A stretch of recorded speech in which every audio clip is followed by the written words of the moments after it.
Two sparrows chirp on a gnarled, dead branch against a stark white background. It looks peaceful, but the jagged wood hints at the desolate world our story begins in. Deep in the foggy forest, a pair of deer stop for a quick drink at a quiet stream. Everything seems calm, but there is a heavy, eerie vibe hanging over the woods. The sun peeks through dark, heavy clouds as a strange streak of light cuts across the sky. Something big is happening far away, and the atmosphere is getting seriously intense. An old, crumbling pagoda sits atop a barren hill, surrounded by dead trees. This place looks totally abandoned, like a ghost town where time just stopped moving a long time ago. Beggars huddle in the ruins of a small forest town, whispering about haunted houses and certain death. It is a grim scene, with people just waiting for the end in the wreckage. Flies buzz around a dirty, bandaged hand, while an empty bowl sits nearby. It is a harsh reminder of how low our boy has fallen, living in total filth and misery.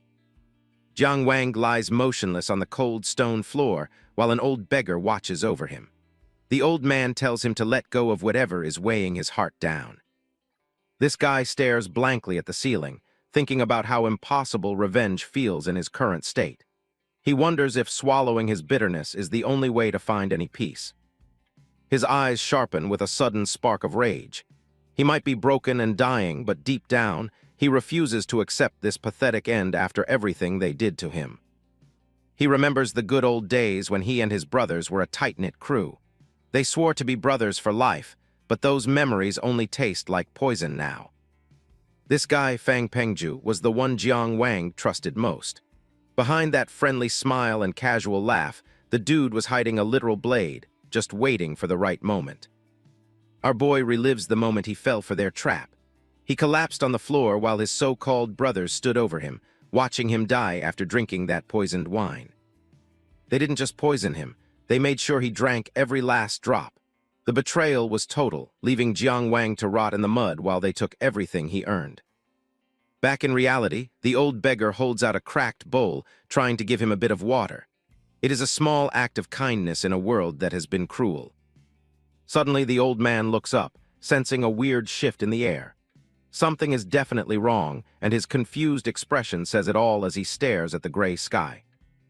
Even though it was just sunny, snow starts falling over the ruins. The old man is totally baffled by the sudden weather change, wondering why winter decided to show up early. Tiny, intricate snowflakes drift through the air, but they aren't normal. This isn't just a storm. It is the byproduct of high-level cultivators clashing with insane power somewhere close to the town. As the snow thickens, the beggar mutters about how restless the city has become. Strange things are happening everywhere, and Jiang Wang just lies there, barely clinging to his life. The old man reaches out, noticing that some of these snowflakes are actually glowing with a weird light.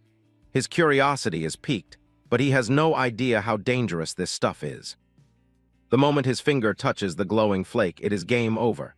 This isn't soft snow, it is pure, freezing energy that starts spreading across his skin in a heartbeat. This is bad. Nearby, a small bird is instantly flash-frozen mid-chirp on its branch. The poor thing didn't even have time to fly away before the ice completely encased its tiny, fragile body. A deer tries to bolt through the woods, but the freezing aura is way too fast.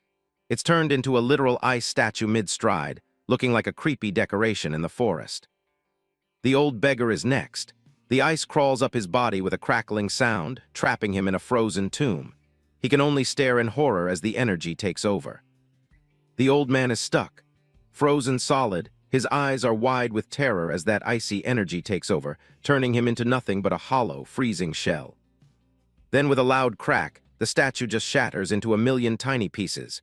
He's completely gone, leaving nothing behind but broken shards and the cold, quiet snow. Jiang Wang lies in the dirt, staring at a single glowing snowflake. He knows this beautiful thing is deadly. Just one touch of this pure Tao essence would kill him instantly. He closes his eyes, ready to give up. After 57 days of agony and betrayal, our boy decides to just let the freezing snow take him. He's totally done with life.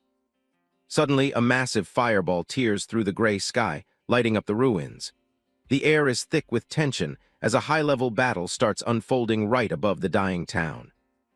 An explosion rocks the hillside, nearly leveling the old pagoda. The sheer force of the impact shows just how insane the power levels are between these two mysterious cultivators clashing. Energy streaks across the horizon, while a violent whirlwind swallows the town. Everything is being ripped apart by the aftershocks of a fight that is way beyond anything normal people understand. A ball of intense flame streaks across the landscape, leaving a trail of destruction behind. The ground shakes as the two fighters trade blows that could easily level entire cities. Jiang Wang watches from the ground, sensing the incredible resonance of the Tao. Even at death's door, he can feel the raw, overwhelming power radiating from the epicenter of the battle. A blazing fireball erupts nearby, and our boy wonders just who the hell is causing this much chaos. The ruins are being scorched as a legendary figure finally makes a grand, epic entrance. Out of the smoke and fire, a man in a red cloak appears. Zhuo Guangli stands tall in the middle of a massive crater, looking like a total boss despite the destruction. From high above, we see Zhuo Guangli surrounded by swirling energy as the ground beneath him cracks. This guy is a literal force of nature, and he is clearly not happy. He glares upward, calling out his enemies for their mindless killing. Zhuo Guangli demands to know if they think slaughtering innocent people is part of their path to power. A voice mocks him from the clouds as Gong Yangbai floats into view. This guy does not seem to care at all about the lives he is destroying, laughing off his accusations. Gong Yangbai looks down with total arrogance, asking if Zhuo Guangli really cares about the ants on the ground.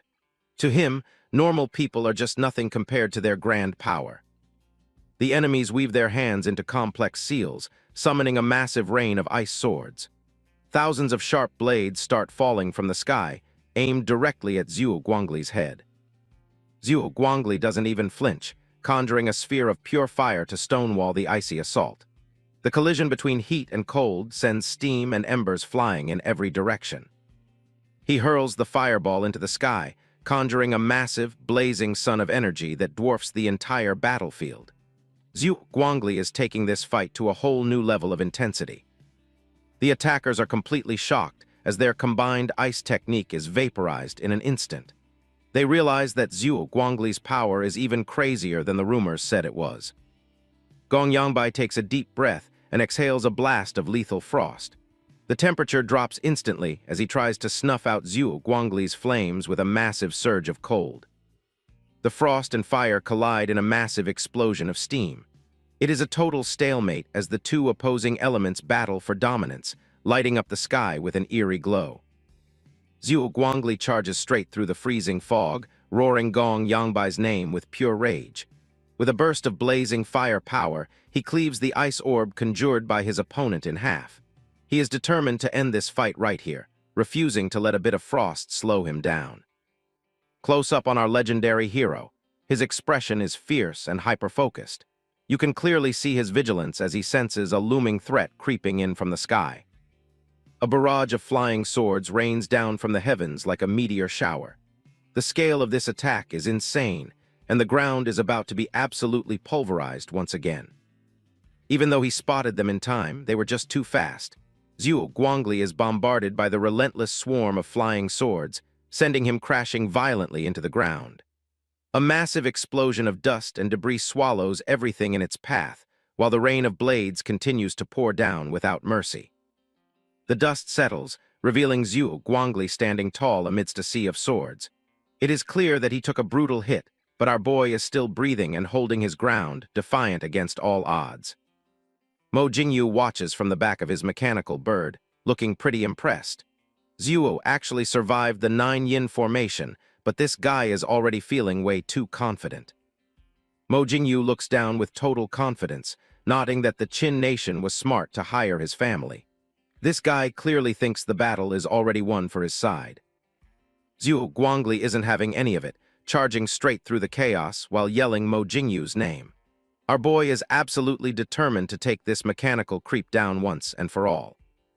Gong Yangbai screams for his disciples to set up their secret formation, desperate to lock Zhuo Guangli down. He knows if they give him a single opening, they are all toast. From high above, we see the disciples surrounding our hero, trapping him within pillars of eerie blue light. It's a massive tactical trap designed to snuff out his intense flames. The disciples move in perfect sync, weaving complex hand seals to strengthen the formation. They are pouring all their energy into this one attack, hoping it's enough to finish the legendary genius. The veins on the disciples' necks glow with a strange, chilling energy as they gear up for their next move. The temperature around them plummets, turning their breath into a lethal cloud of frost. He mocks Zhuo Guangli, asking if he still thinks he is in control of the situation.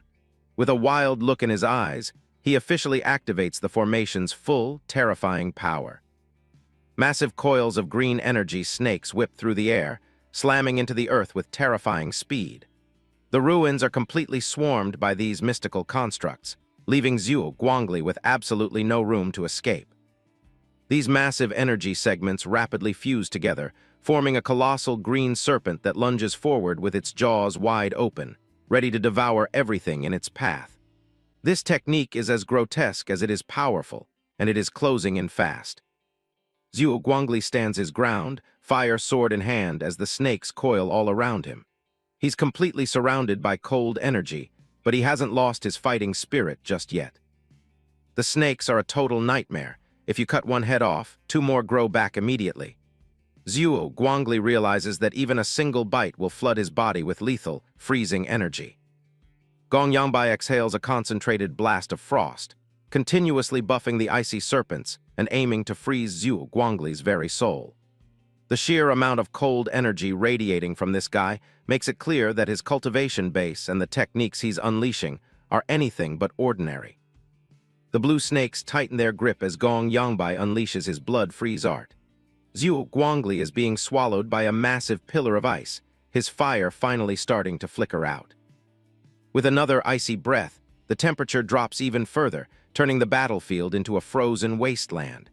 It looks like Zhuo Guangli's legendary fire might have finally met its match in this cold. Close up on our hero's face, his skin is turning pale and frost is starting to form on his brow.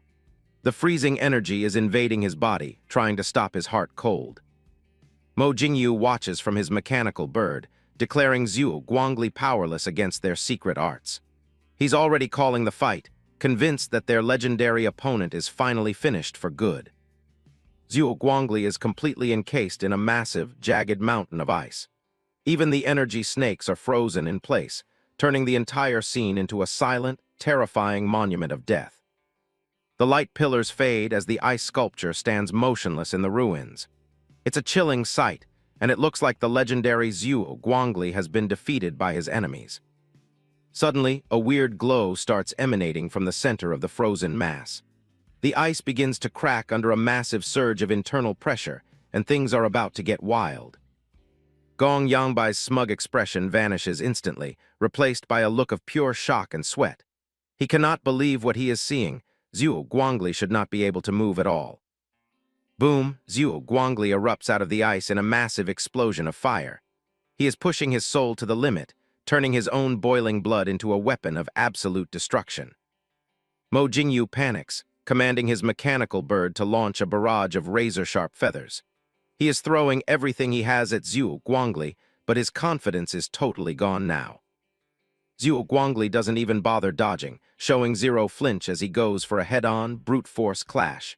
His hands whip through the air, conjuring a massive disc of fire and hurling it straight at Mo Jingyu. He looks like a literal demon of flame as he prepares his lethal counterattack. A massive heat wave vaporizes every incoming projectile in a heartbeat. Zhuo Guangli's searing fire beam completely incinerates Mo Jingyu's mechanical bird. That guy was lucky enough to ditch his ride and bail just in time, or he'd be a dead man walking right now. This guy gathers a concentrated ball of fire in his palm, ready to let it rip. The look in his eyes says it all. He's finishing this whole fight right now. The sky erupts into a series of massive fireballs as the battle reaches a fever pitch. Zhuo Guangli is finally showing the true extent of his terrifying power against his enemies. Mo Jingyu looks on in absolute horror as his secret formation is ripped to shreds. He cannot believe his legendary 9-yin trap was defeated so easily by pure, raw flame. Glowing fire petals drift down from the clouds like a beautiful but deadly rain. This is Zhuo Guangli's city scorching blazing blossoms, a technique that is as legendary as the man himself. The enemy disciples look up, confused by the strange, glowing blossoms falling around them. They have no idea they are staring death in the face as the fire starts to descend. One arrogant disciple tries to catch a petal, mocking Zhuo Guangli's third-grade art. He tells his brothers to watch as he snuffs it out with just one hand like it is nothing. Big mistake, the petal explodes instantly, turning the disciple into a charred skeleton in a heartbeat. The sheer heat of Zhuo Guangli's fire is way beyond anything these guys ever expected. Gong Yangbai screams at his remaining men to use their water element arts immediately. He recognizes the technique and knows they will all be vaporized if they do not create a safe zone right now. The survivors scramble to summon streams of water, trying to block the relentless rain of fire.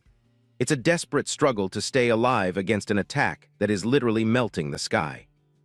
Mo Jingyu realizes that the crazy rumors about Zhuo Guangli destroying an entire city were actually true. Even at 19, our hero's power was already enough to level a whole civilization.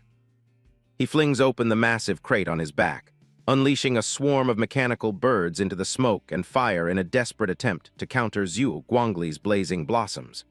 The sky is a total chaotic mess of metal and flame as the antagonists scramble just to stay alive. Viewed from a distance, the sky looks like an absolute war zone, streaked with the golden glow of mystical arts, the fiery orange of the flames, and the dark, jagged black of flying iron. Explosions are popping off everywhere, revealing the sheer, massive scale of this high-level cultivation battle. Fire and water energy clash violently in the clouds, creating a chaotic storm of steam and light. It's a miracle the ground below hasn't been completely leveled by the falling energy yet. Rain and ash start falling on the ruined rooftops of the town below. The environmental damage from just a few moments of fighting is already beyond what anyone could have imagined. Jiang Wang watches the insanity from the ground, his eyes wide with wonder and fear. He's never seen anything this powerful and wonders who these godlike beings fighting above him are. Zhuo Guangli calls upon the power of an ancient fire ancestor, manifesting an even more intense flame. His entire body glows as he prepares to end this fight once and for all. A massive, majestic fire dragon erupts from his energy, roaring as it sweeps across the battlefield. Zhuo Guangli commands the beast to burn everything in its path, showing no mercy now. The enemy disciples do not stand a chance, as the dragon incinerates them where they stand. They are turned into screaming silhouettes of flame before being erased from existence entirely by the heat. The fire dragon slams directly into Mo Jingyu's mechanical bird, causing a massive, blinding explosion. The metal structure stands no chance against the divine power Zhuo Guangli is currently channeling. Gong Yangbai and Mo Jingyu are sent flying by the explosion's aftershock, slamming into the earth with the impact of small meteors. The ground is turning into a scorched wasteland as the battle reaches its final, deadly stage. Scrambling to regain his footing after skidding across the cracked earth, Gong Yangbai spits out curses at his opponent. He is visibly shaken, his mind racing in shock as Zhuo Guangli actually manifests the true form of an ancient fire god. Mo Jingyu stares in horror as the mechanical apparatus on his back begins to melt. His confidence is shattered into a million pieces. He mumbles curses under his breath, realizing that his family's priceless, high-end technology is utterly useless against this legendary genius. He stands on the smoking wreckage, looking totally defeated as his feathers smolder in the ash. Mo Jingyu is finally understanding that he has picked a fight with someone way out of his league. Behind his mask, his eyes are wide with pure terror as he realizes there is nowhere left to hide. Zhuo Guangli is closing in, and the end is looking very near for Mo Jingyu. A foot-shaped pit of molten lava has turned the entire battlefield into a literal furnace. The technique summoned by Zhuo Guangli is so searingly hot that the very earth is liquefying under the sheer pressure of their terrifying power right now. Zhuo Guangli stands there covered in flames, looking like a total beast. He dares his enemies to step up, clearly done playing around and ready to end this for good. Zhuo Guangli manifests the true, terrifying form of the fire god Zhurong, his energy towering over the entire battlefield. He mocks his enemies, asking how they dare boast of their lineage before him. The massive fire god slams into the ground with a thunderous impact, dwarfing Gong Yangbai and Mo Jingyu below. The sheer weight of his presence is literally cracking the earth beneath his feet. Gong Yangbai tries to keep his composure, claiming his third breath technique of profound freeze can still resist Zhuo Guangli's overwhelming heat. He's clearly desperate as he forms more complex hand seals. He exhales a concentrated blast of freezing energy, but his face is pale and covered in sweat. It's becoming clear that even his most powerful ice arts are struggling against the fire god. The strain is too much, and Gong Yangbai starts coughing violently while clutching his throat. Mo Jingyu watches from the background, finally suggesting that it might be time for them to retreat. Zhuo Guangli, engulfed in massive flames, laments the inevitable defeat at River Valley. He says no ocean can wash away the national shame and personal hatred he feels in this moment.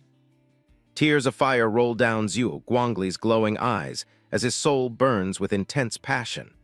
The tragedy of his past and the weight of his duty are visibly tearing him apart. He laughs wildly, declaring that only he can take his own life and only Zhurong can burn his soul. He has completely surrendered himself to the destructive power of the fire god. He throws his head back, letting out a defiant roar as the flames surge even more violently. He dares anyone to step forward and take his head. But the words had barely left his mouth before karma struck instantly. A purple flash suddenly streaks across Zhuo Guangli's neck. A purple streak of light flashes through the smoke and flames, cleanly severing Zhuo Guangli's head. It falls to the ground, rolling several times, leaving every fighter on the field paralyzed in absolute shock. Gong Yangbai and Mo Jingyu freeze in their tracks as a chilling new presence steps onto the ruined battlefield. A colossal blast of purple energy erupts, slicing right through the heart of the battlefield. It's a completely different kind of power, far more concentrated and dense than anything ever seen before. Gong Yangbai and Mo Jingyu are forced to cover their ears, struggling to withstand the crushing pressure as their hair stands on end while the purple light rips through the dark sky. They look absolutely terrified in the face of this newcomer's arrival. A sword slides perfectly back into its scabbard with a sharp click. The precision and speed of the move suggest that the fight was decided in the blink of an eye. Mo Jingyu and Gong Yangbai look up in shock, recognizing the man floating high above the clouds. They whisper the name Li Yi, clearly familiar with this legendary figure's terrifying reputation. Li Yi, a high-ranking cultivator from the Jiang Nation, lands calmly on the battlefield.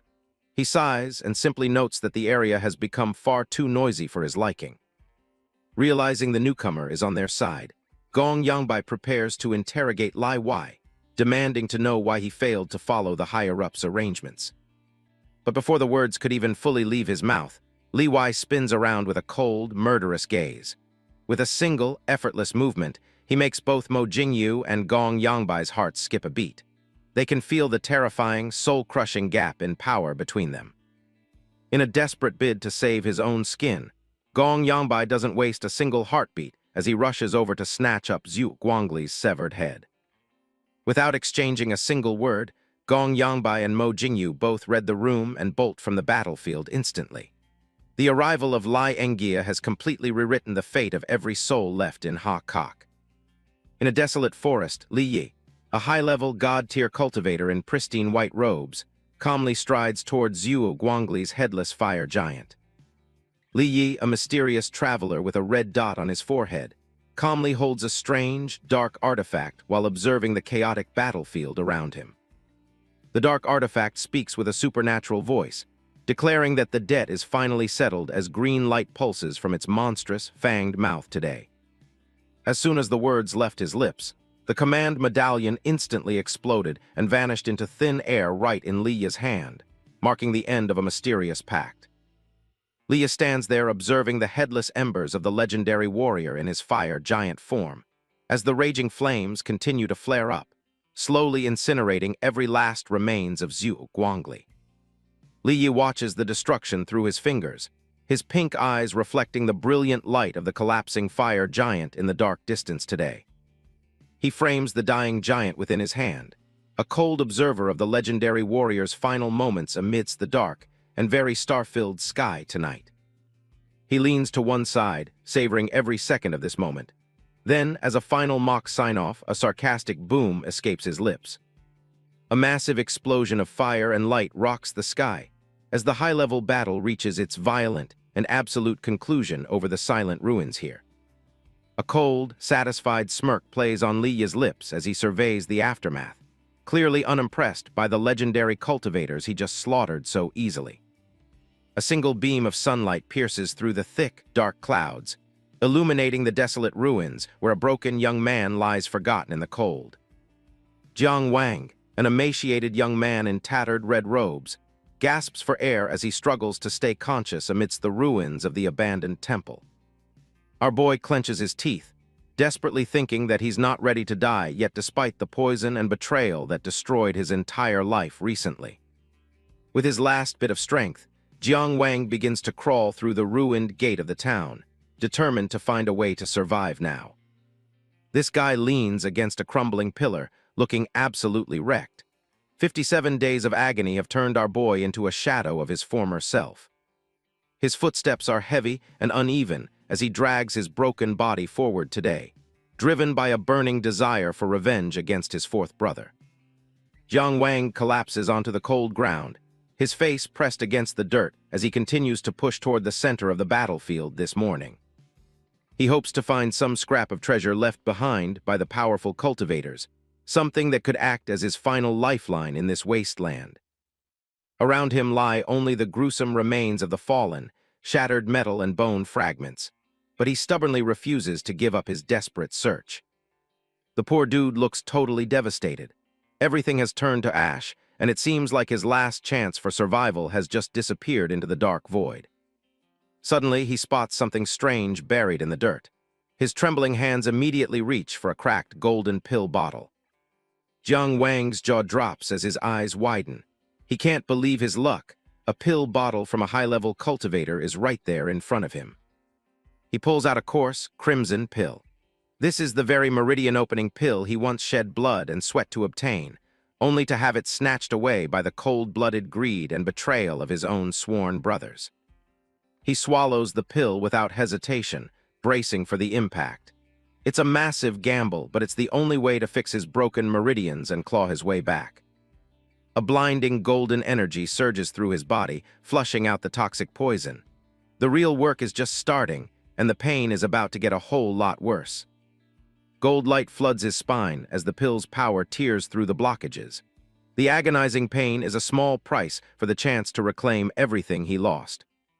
His spirit separates, glowing with a divine light as ancient symbols swirl around him. The meridian-opening pill is doing its work, reshaping his very essence for greatness. Standing alone under a blood-red sky, Jiang Wang takes his first breath of renewed life. The poison is gone, replaced by a cold, sharp clarity he's never felt. Our boy's eyes burn with a new fire. He isn't just a survivor anymore, he's a weapon of vengeance, ready to make everyone who betrayed him pay dearly. Under the gaze of a massive, burning sun, he realizes that fate is a fickle thing. One moment he was a beggar, the next, a rising legend. Night falls over the ruined temple, but the air feels completely different now. The silence is no longer heavy with the stench of death, but with the ominous weight of a coming storm. A sudden, powerful impact jolts the ground nearby. In this desolate wasteland, ripples of vibrant life continue to spread, signaling the dawn of a new beginning. This guy looks down at his bandaged, tattered hands, still unable to believe he's alive. The struggle was real, but the result is nothing short of a miracle. Jiang Wang bows his head in a silent prayer for the fallen. He promises that their sacrifices won't be in vain as he prepares to leave this graveyard. Suddenly, from beneath the earth, golden embers drift up from the grave Jiang Wang just built, as if the departed souls have finally found their peace. The energy of the battlefield remains thick with raw, untapped potential. The golden embers gradually coalesce into a strangely glowing crescent moon. Something is calling to him, a power far beyond the mortal realm that he is only just beginning to touch.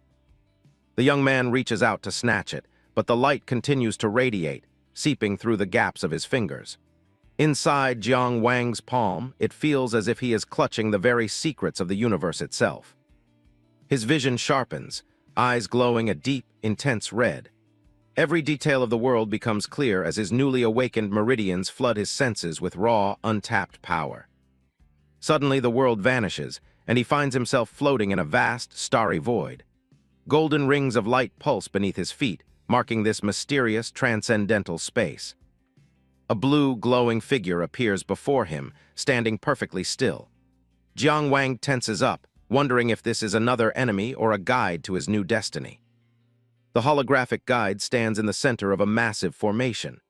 Jiang Wang approaches cautiously, his mind racing to understand where he actually is right now. A bright yellow message flashes across his vision, warning him about insufficient feedback. It's like a game interface, but the stakes here are life and death itself. He looks up at a massive list of glowing seals and platforms. The scale of this place is overwhelming, filled with levels of power he can barely comprehend yet. A golden scroll manifests, listing various simulation and discussion platforms. It's clear that he's stumbled into a legendary training ground reserved for the absolute best of the best. The force of the realm begins to pull him forward toward the glowing figure. He can't resist the attraction, feeling himself being drawn deeper into this virtual world. Their forms overlap for a brief second as the guide begins the synchronization process. Jiang Wang's eyes widen in pure shock as the system takes control. The message welcomes him as the master of the Dongzhen Su blessed land. Our boy is totally lost, having no idea what kind of insane position he's inherited. Beams of blue light erupt from his head, connecting his mind to the vast starry network above. He's being uploaded into the ultimate cultivation database of the gods. A notification pops up explaining the Takesu illusory realm. It's a perfect simulation for training where everything feels real, but without the risk of actual physical harm. Talk about the ultimate sandbox. He discovers specialized platforms for refining techniques and sparring with elite masters. This is the ultimate tool to become unstoppable, but he'll need to earn his keep through the merit system. A prompt explains that merit is earned through combat. Defeating same-level opponents increases it, while losing reduces it. Challenging stronger foes grants extra bonuses for the bold. Jiang Wang stares in disbelief as beams of blue light surround him. The system explains how the 72 blessed lands produce merit points periodically based on their rank. His current location, Dongjingsu, is ranked 23rd among the blessed lands. This prime spot produces a massive 1,850 merit points every single month. A massive celestial dial appears above our boy, marking his new territory. However, a warning flashes across the void. A challenge for his position will come in 30 days. Failure means demotion. Jiang Wang sweats, realizing he only has a month to prepare for whatever powerful master tries to snatch this blessed land from his grasp. The scene shifts back to the dark ruins of the abandoned temple. A tattered academy sign hangs precariously as the wind howls through the empty, desolate streets. Jiang Wang looks back at the wreckage one last time. While the information from the illusory realm is overwhelming, he knows he needs time to explore its true secrets. He stares at the glowing crescent moon mark on his bandaged palm. Before he can master this new power, he must return to the academy for the inner court selection. This guy clenches his fist, eyes burning with a cold fury.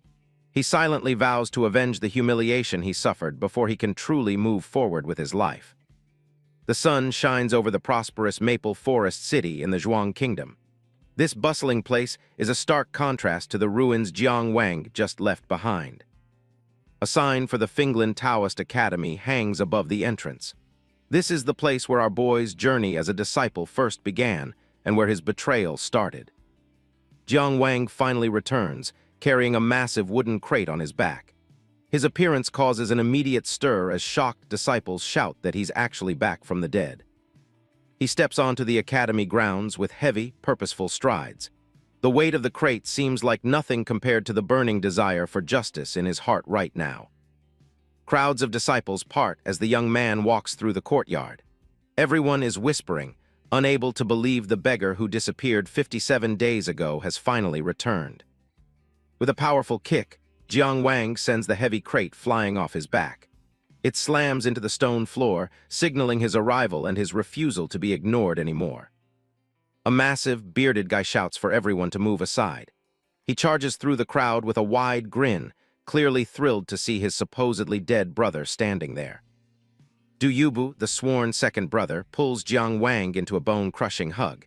He laughs loudly, exclaiming that everyone thought our boy was dead and gone for good. This big dude keeps laughing, complaining that Jiang Wang made his sworn brothers worry for nothing all this time. He seems genuinely happy, but his true nature remains hidden.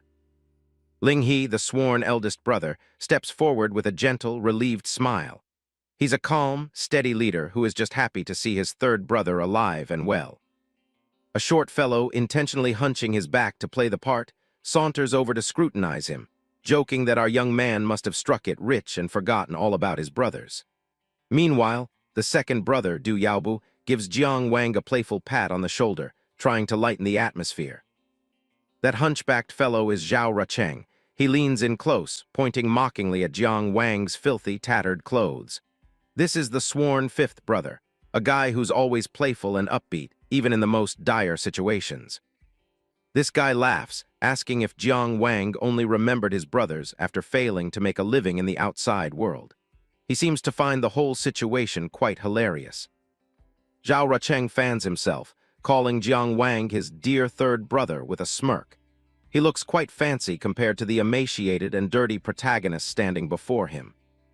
Du Yubu grabs Jiang Wang, hyped to go out and drink the night away. The other guys keep bickering playfully, just thrilled to finally have their brother back in one piece. Jiang Wang doesn't even crack a smile, though. His cold expression makes Ling He uneasy, and he asks what's wrong as he realizes Jiang Wang is staring intensely at something nearby. Du Yubu and the others follow Jiang Wang's gaze, wondering what has him so distracted. They can feel the tension in the air, a sharp contrast to their feigned joy. The crowd parts as another group of disciples steps forward to greet the return of the prodigal son. Among them is a face that makes Jiang Wang's blood boil with rage. Fang Pengju, the sworn fourth brother, finally shows his face with a hollow, welcoming smile. He pretends to be sick with worry, but Jiang Wang sees right through the facade of that dignified mask. Our boy stares down the man who poisoned him, his eyes like ice. He asks if Fang Pengju truly wished for his return, cutting through the layers of deceit and false brotherhood. Fang Pengju stammers, desperately insisting there must be some massive misunderstanding between them. Jiang Wang slowly strips away the mask, exposing Fang Pengju's fake concern, revealing that he was the very one who condemned his own brother to a slow and agonizing death. The surrounding disciples whisper amongst themselves, sensing the hidden meaning in Jiang Wang's sharp words. Some still believe in Fang Pengju's righteousness, unaware of the serpent standing right before them. Ling He tries to play the peacemaker, suggesting they sit down and clarify the truth together. He promises that the brothers will stand by Jiang Wang if he has been truly wronged. Jiang Wang looks down at the heavy wooden crate he brought with him from the ruins. He acknowledges his bond with the eldest brother, but laments that some would betray it for greed. Fang Pengju's eyes narrow as he warns Jiang Wang not to make baseless accusations without any proof. He's confident that he's covered his tracks perfectly, but he couldn't be more wrong. This is proof. With a powerful shout, Jiang Wang smashes the wooden crate into 1,000,000 pieces. The sudden violence of his actions leaves everyone standing in the courtyard completely stunned. Du Yubu and the other disciples gasp as they see what was hidden inside the crate. The tension reaches a breaking point as a living, breathing piece of evidence is finally revealed. A gagged and bound man rolls out from the wreckage of the crate, trembling with absolute fear. Fang Pengju's face pales as he recognizes his family's personal servant, now totally exposed. The servant, Fang Deki, groans through his gag, his eyes wide with terror as he looks at his master. He knows his life is forfeit now that his dark secret is out. Jiang Wang recounts how this servant delivered a poisoned invitation to the moon-viewing tower. He explains the cruel trap that was set for him, using wine laced with a deadly toxin. Before the servant can say a word, Fang Pengju draws his sword and strikes him down. He screams about how the servant betrayed the family by colluding with bandits to harm him. The blade pierces the servant's throat, silencing him forever in a spray of blood. It's a desperate move to bury the truth before the whole academy finds out what happened. Fang Pengju stands over the corpse, breathing heavily as he tries to maintain his facade. He tells Jiang Wang not to believe the lies of a wretched slave who wanted to survive. Jiang Wang remains unmoved, revealing that he already has a signed confession from the dead servant. He asks if his brother would like to see the written proof of his orders. The two brothers stand back to back, a divide between them that can never be bridged again. Jiang Wang declares that this deep hatred can only be settled with a final, decisive death. Fang Pengju's hand trembles on his sword hilt as he realizes he's been completely cornered. The weight of his betrayal is finally catching up to him in front of everyone. In a final act of manipulation, Fang Pengju holds out his sword and begs Jiang Wang to kill him. He cries, apologizing for the servant's actions while still pretending to be innocent. The gathered disciples are moved by this display of supposed honor, urging Jiang Wang to stop. They still believe in Fang Pengju's character, blinded by his years of calculated, hollow deception. Jiang Wang looks at the bloody blade with pure disgust, refusing the offer with two cold words. He won't let his brother die a martyr's death through such a pathetic, faked sacrifice. The rest of the brothers are totally floored, watching their group fall apart right in front of them. Tension hits a breaking point as the two rivals finally square off for real. Jiang Wang draws his sword, telling Fang Pengju his blade is way too filthy for his liking. If he's going to finish this, he's doing it with his own hands. Fang Pengju's eyes widen in absolute terror as his carefully constructed lies crumble into dust.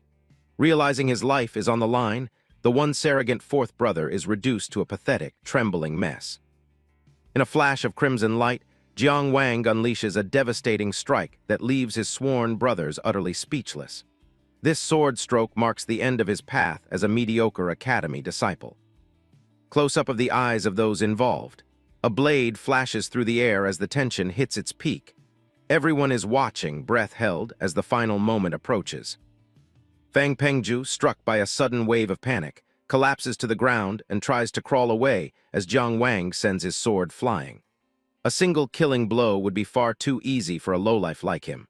What Jiang Wang truly carves through is the hypocritical mask of righteousness that Fang Pengju has been hiding behind. Du Yubu and the other brothers can't believe their eyes. They knew Jiang Wang was serious, but this level of hatred is shocking. They are starting to realize there's no going back. Fang Pengju looks like he's seen a ghost.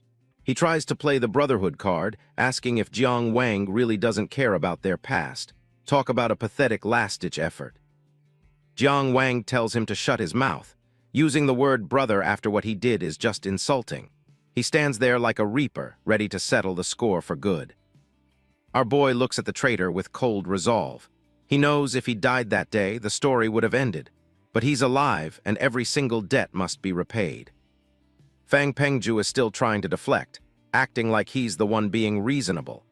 He asks if Jiang Wang has victim delusions, even though he literally tried to kill him for a pill. This guy is so stubborn it's actually annoying. He claims he owes Jiang Wang nothing and refuses to admit his betrayal. At this point, talking is just a massive waste of time. Jiang Wang closes his eyes for a second, done with the excuses. He turns away, ready to make his move. He's finished arguing with a man who has no soul left. Taking a step forward and bowing deeply before the ancestral master's spiritual tablet, he makes a solemn vow. This hatred will not fade until justice is served. He offers up this battle as a formal judgment for the traitor's crimes. He stands alone before the massive statue, requesting a death duel of Tao judgment. It's a high-stakes move that catches everyone's attention. He's putting his life on the line for justice. The courtyard is packed as the news spreads. Everyone is gathering to witness a duel that only happens when someone has been pushed to the absolute edge. The air is thick with anticipation. Jiang Wang grips his sword, his expression harder than stone. By the laws of the Institute, Fang Pengju can't refuse this challenge. There's no running away from the consequences this time. Fang Pengju calls him a lunatic, but you can see the fear creeping into his eyes. He finally realizes that the guy he betrayed isn't the same person he used to know. Suddenly, the wind picks up and leaves start swirling everywhere. The crowd panics, wondering what's happening. Something big is coming, and the atmosphere in the courtyard shifts in an instant. Both fighters look up, sensing a massive presence descending upon them. The duel is being interrupted by someone with serious power. The real authority of the academy has finally arrived. A figure appears right out of the sun, floating down like a god. The sheer pressure coming off this person is enough to make anyone's legs shake. This is getting intense. Dean Dong An lands with total grace, wearing a mask that makes him look even more intimidating. He's the head of the institute, and he's not here to just watch. Everyone immediately bows, greeting the Grandmaster with total respect. He acknowledges the request for a death duel of Dao judgment. The rules are about to be set in stone. Dean Dong An looks on, his gaze piercing through the courtyard. He officially establishes the duel, making it a sanctioned event. One of them is not walking out of this alive. He begins to channel his energy, calling forth the jade cage. This is a high-level barrier that ensures nobody can interfere. Once it's up, the fighters are locked in their own world. With a simple command, he orders the barrier to rise. His power is on a completely different level compared to the students. You can practically feel the energy vibrating in the air. Massive vines and roots explode from the ground, tearing through the stone tiles. Fang Pengju scrambles back in shock as the courtyard is transformed into a literal cage of nature. These vines grow at an insane speed, twisting around to form a massive dome. It's a wild move that leaves everyone speechless. Seriously, this living prison is just about finished. The jade cage finally snaps shut, trapping our boy and his traitorous brother inside. It's officially a showdown. Now everything comes down to which one of them is the better fighter. Jiang Wang and Fang Pengju stand isolated within the massive jade cage. Outside, the crowd watches in silence, knowing only one of them will walk out alive from this sanctioned death duel. The sheer scale of the power of Dean Dong An is on full display as the vines tower over the courtyard. Within this living prison, our boy prepares to finally settle. Fang Pengju starts sweating buckets, realizing he's truly trapped. He knows if the dean is watching, he can't just cheat his way out of this duel. Escape is now his only option. He frantically tries to flee, but in an instant, even more roots erupt from the ground. The environment itself is transforming into a weapon, forcing him to engage in this life-and-death confrontation. A sharp vine lunges toward his face, barely missing his eye. The pressure is mounting, and the crowd can see that Fang Pengju is already starting to lose his cool completely. This guy slowly begins to accept the harsh reality.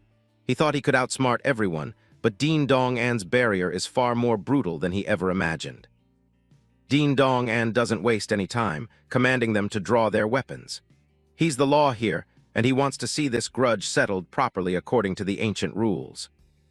Using his vines, Dean Dong An hurls the sword back to Fang Pengju.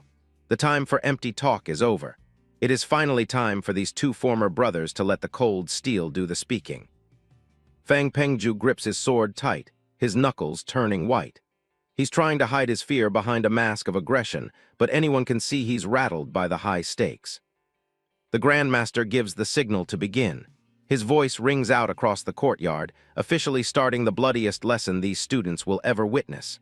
There is no turning back now. The audience is buzzing with excitement and dread. They can't believe two top-ranked students are actually going to kill each other. This isn't just a regular school sparring match anymore. Du Yubu looks absolutely stunned by the intensity of the scene. The brothers realize that the personal intervention of Dean Dong An means there's no room for them to help anymore. Leaves swirl around the two fighters as they face off. Jiang Wang stands perfectly still, a stark contrast to the nervous energy radiating from the man who betrayed him so cruelly. Fang Pengju tries one last time to guilt-trip him, asking why things had to get this extreme. But our boy isn't listening to any more lies. He's here for vengeance. This creep shouts about his desire for power, trying to justify his betrayal. He's convinced himself that stabbing his brother in the back was just a necessary step for his growth. He lunges forward, sword raised high for a crushing blow. It's a desperate attack, fueled by the realization that he's cornered and has to fight his way out of this mess. Jiang Wang remains ice-cold, telling the traitor to shut up. He's done listening to the nonsense. Today, the only thing Fang Pengju is going to receive is a cold piece of steel. Fang Pengju whirls back after the first exchange, mocking Jiang Wang's composed expression. He loathes his opponent's calmness, even in the face of death. It drives him absolutely mad with rage. Suddenly, a massive surge of energy erupts from the traitor. He's tapping into the power he stole, showing everyone the results of the pill he took from his brother's hands. The brothers gasp as they realize what's happening. Fang Pengju actually managed to open his Tao meridians. The weight of his betrayal becomes even heavier now that the truth is out. This guy grins like a maniac, gloating about his new power. He thinks his superior energy will make him untouchable, laughing at the idea that Jiang Wang could ever hope to win. Jiang Wang takes a heavy step forward, the ground practically vibrating under his feet. He doesn't look intimidated by the show of force. In fact, he seems even more determined now. He begins to radiate his own terrifying aura, revealing the true cost of that pill. He survived absolute hell to get it, and he's not about to let it be stolen. Jiang Wang stares down the traitor, his eyes cold and mocking. He asks if that stolen pill was even worth it, showing off a level of power no one saw coming. Fang Pengju's jaw hits the floor. He thought he'd left our boy for dead, but seeing him back and stronger than ever is a total nightmare. Things are about to explode. The two clash in a blur of steel and sparks. Jiang Wang isn't holding back, matching every strike with cold precision. The crowd can barely keep up with the speed of their duel. Fang Pengju grits his teeth, feeling the weight of the sword of his rival. He thought the pill would make this easy, but Jiang Wang's resolve is on a whole different level. Scrambling back, this guy is losing his mind. He can't understand how someone he left for dead managed to open their meridians. The panic is finally starting to set in properly. Blood splatters as the fight gets grittier. Fang Pengju is sweating buckets, trying to find an opening, but our boy is like a wall of iron. There's nowhere left for him to run.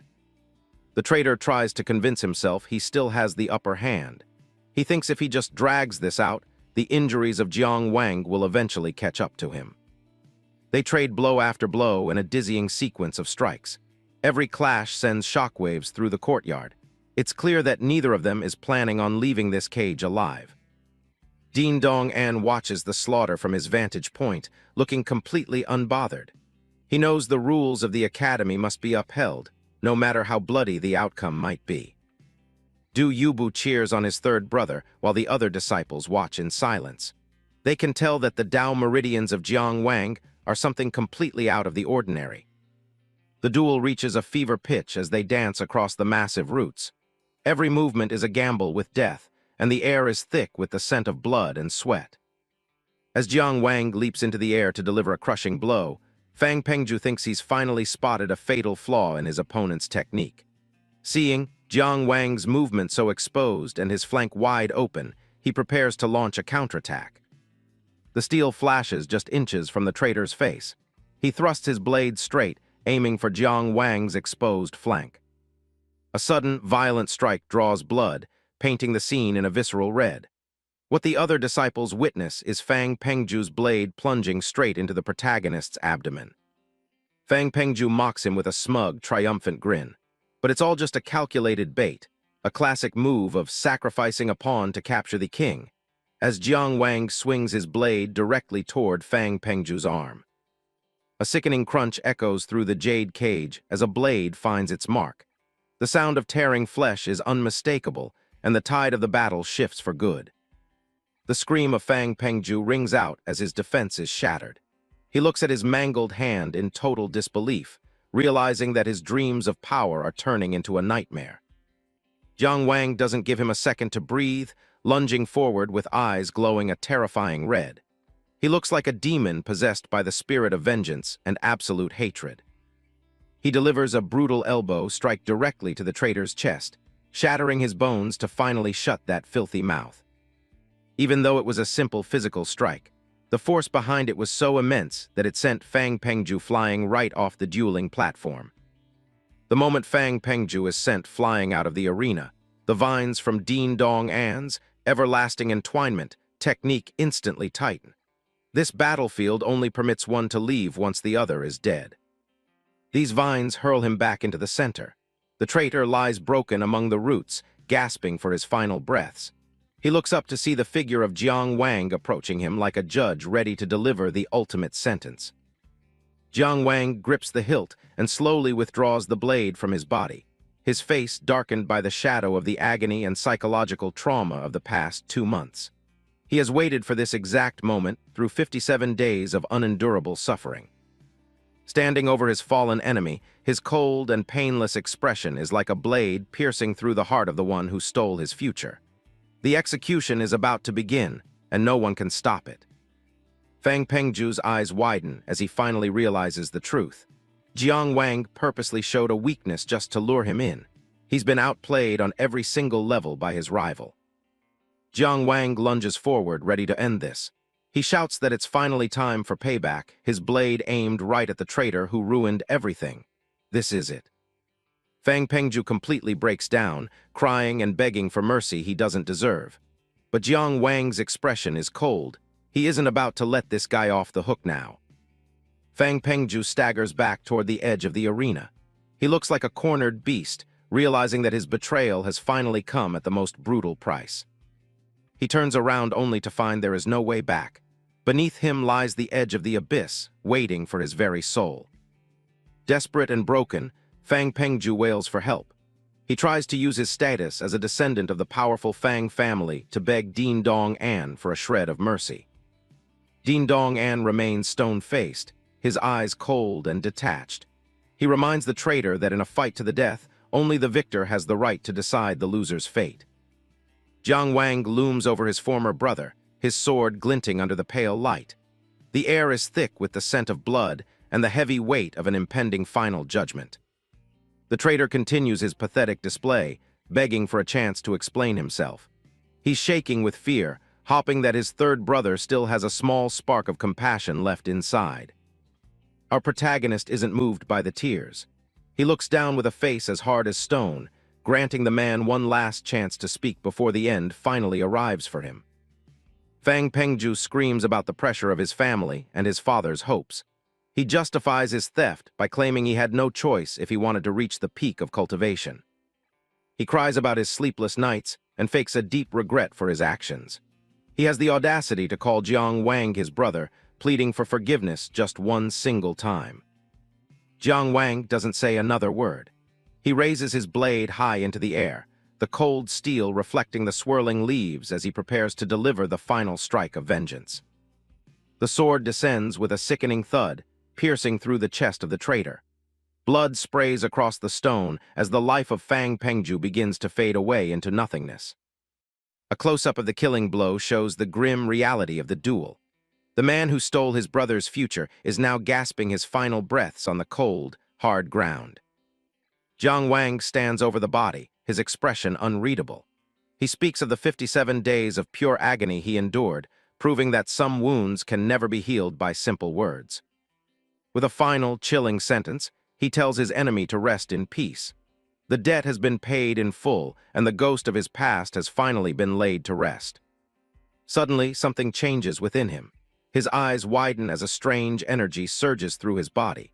He can feel his Tao meridians becoming more agile and powerful than ever before. He finds himself in a spiritual void, questioning the nature of his true spirit. A glowing, golden line of energy twists and turns before his eyes, taking a familiar, humble shape. A small, glowing earthworm crawls across the face of Jiang Wang. It's a bizarre sight, but he realizes this modest creature is the true manifestation of his hidden Tao potential.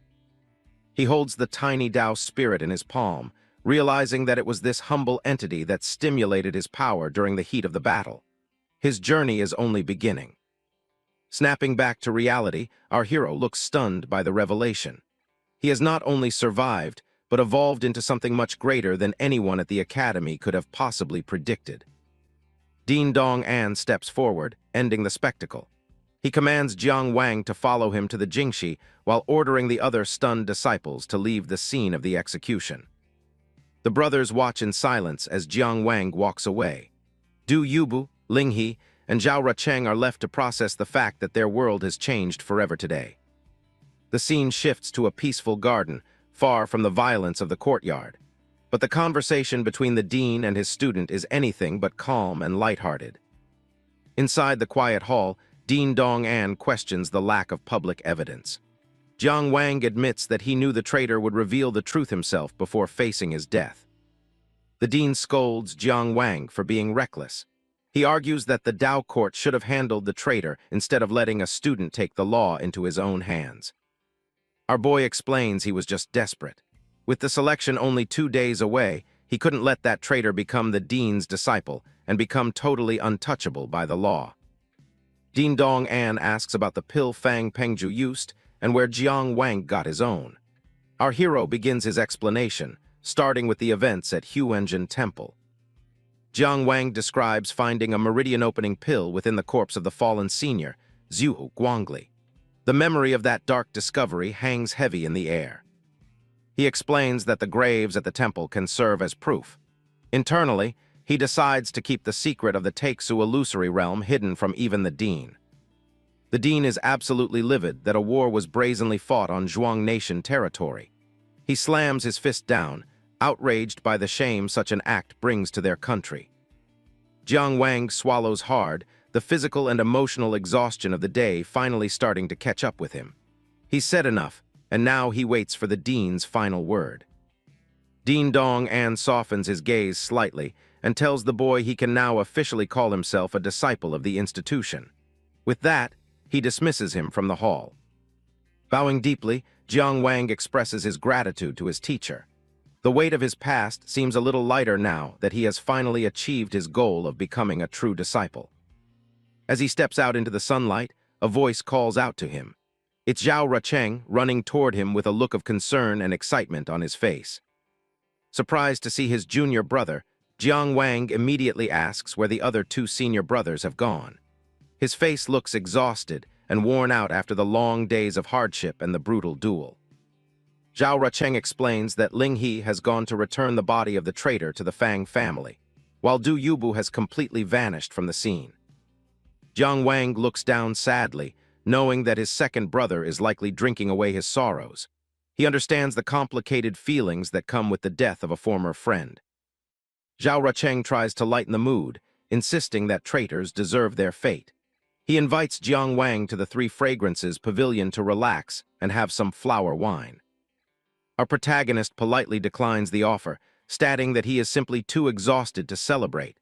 All he wants now is to return to his dormitory and sleep for days. With a playful sigh, Zhao Rucheng opens his fan and prepares to head off to see Miss Maya Oyu alone. Jiang Wang walks away, appreciative of the good intentions of his friend.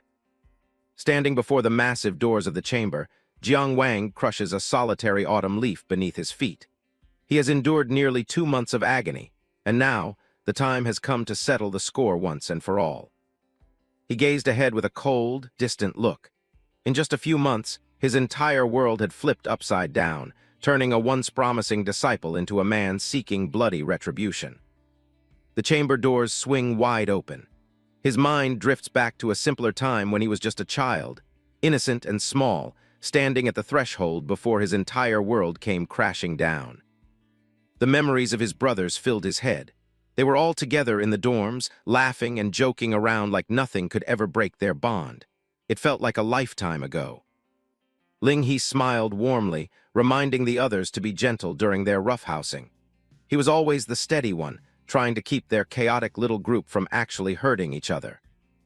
The muscular Du Yehu laughed as he trapped Zhao Rucheng in a massive bear hug.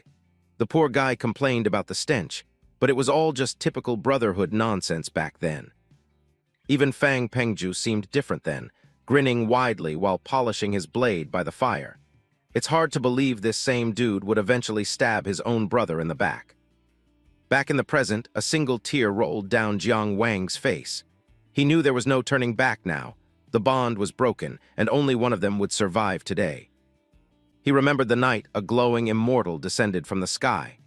The old man praised his nature and offered him a chance to cultivate, a dream every kid in this world shared. But he wasn't alone. Young Fang Pengju stood beside him as a blue spectral memory, both kids looking up in awe. They hoped to start their journey toward immortality together that night. Jiang Wang smiled, suggesting they could both go and train as a team. He was too kind-hearted to realize that the path of cultivation rarely had room for 2 people at once. The immortal's face remained stony and indifferent as he spoke. He dropped a bombshell, coldly stating he'd only accept 1 disciple, turning their lifelong friendship into a desperate, deadly competition. Before he could react, Fang Pengju's expression twisted with sudden malice. The boy lunged forward, shoving Jiang Wang off the cliff's edge while screaming for him to just go ahead and die. The world blurred as he plummeted into the dark depths below. A massive splash echoed through the silence, the cold water swallowing him whole as Fang Pengju watched from above. He sank deeper into the abyss, bubbles escaping his lips as his vision faded. It was his first real taste of betrayal, a cold lesson learned at the very bottom of the lake. The immortal's spectral face loomed over him, delivering a harsh truth. He explained that cultivation isn't just about talent, it's a brutal fight where only those with cruel hearts truly survive. Jiang Wang bolted upright in bed, a strangled cry escaping his throat.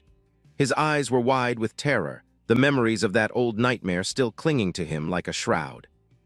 He sat there trembling, clutching his head as sweat poured down his chest. He tried to steady his breathing, but the echoes of the immortal's words kept ringing in his ears.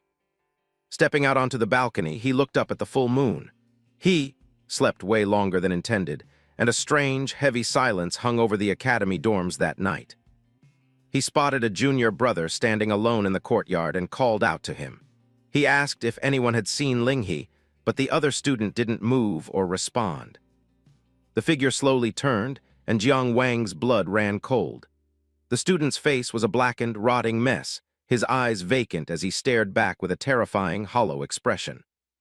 Suddenly, the student's head began to spin with a sickening crack. It rotated faster and faster, completely ignoring the limits of human bone and muscle while a dark aura flared up.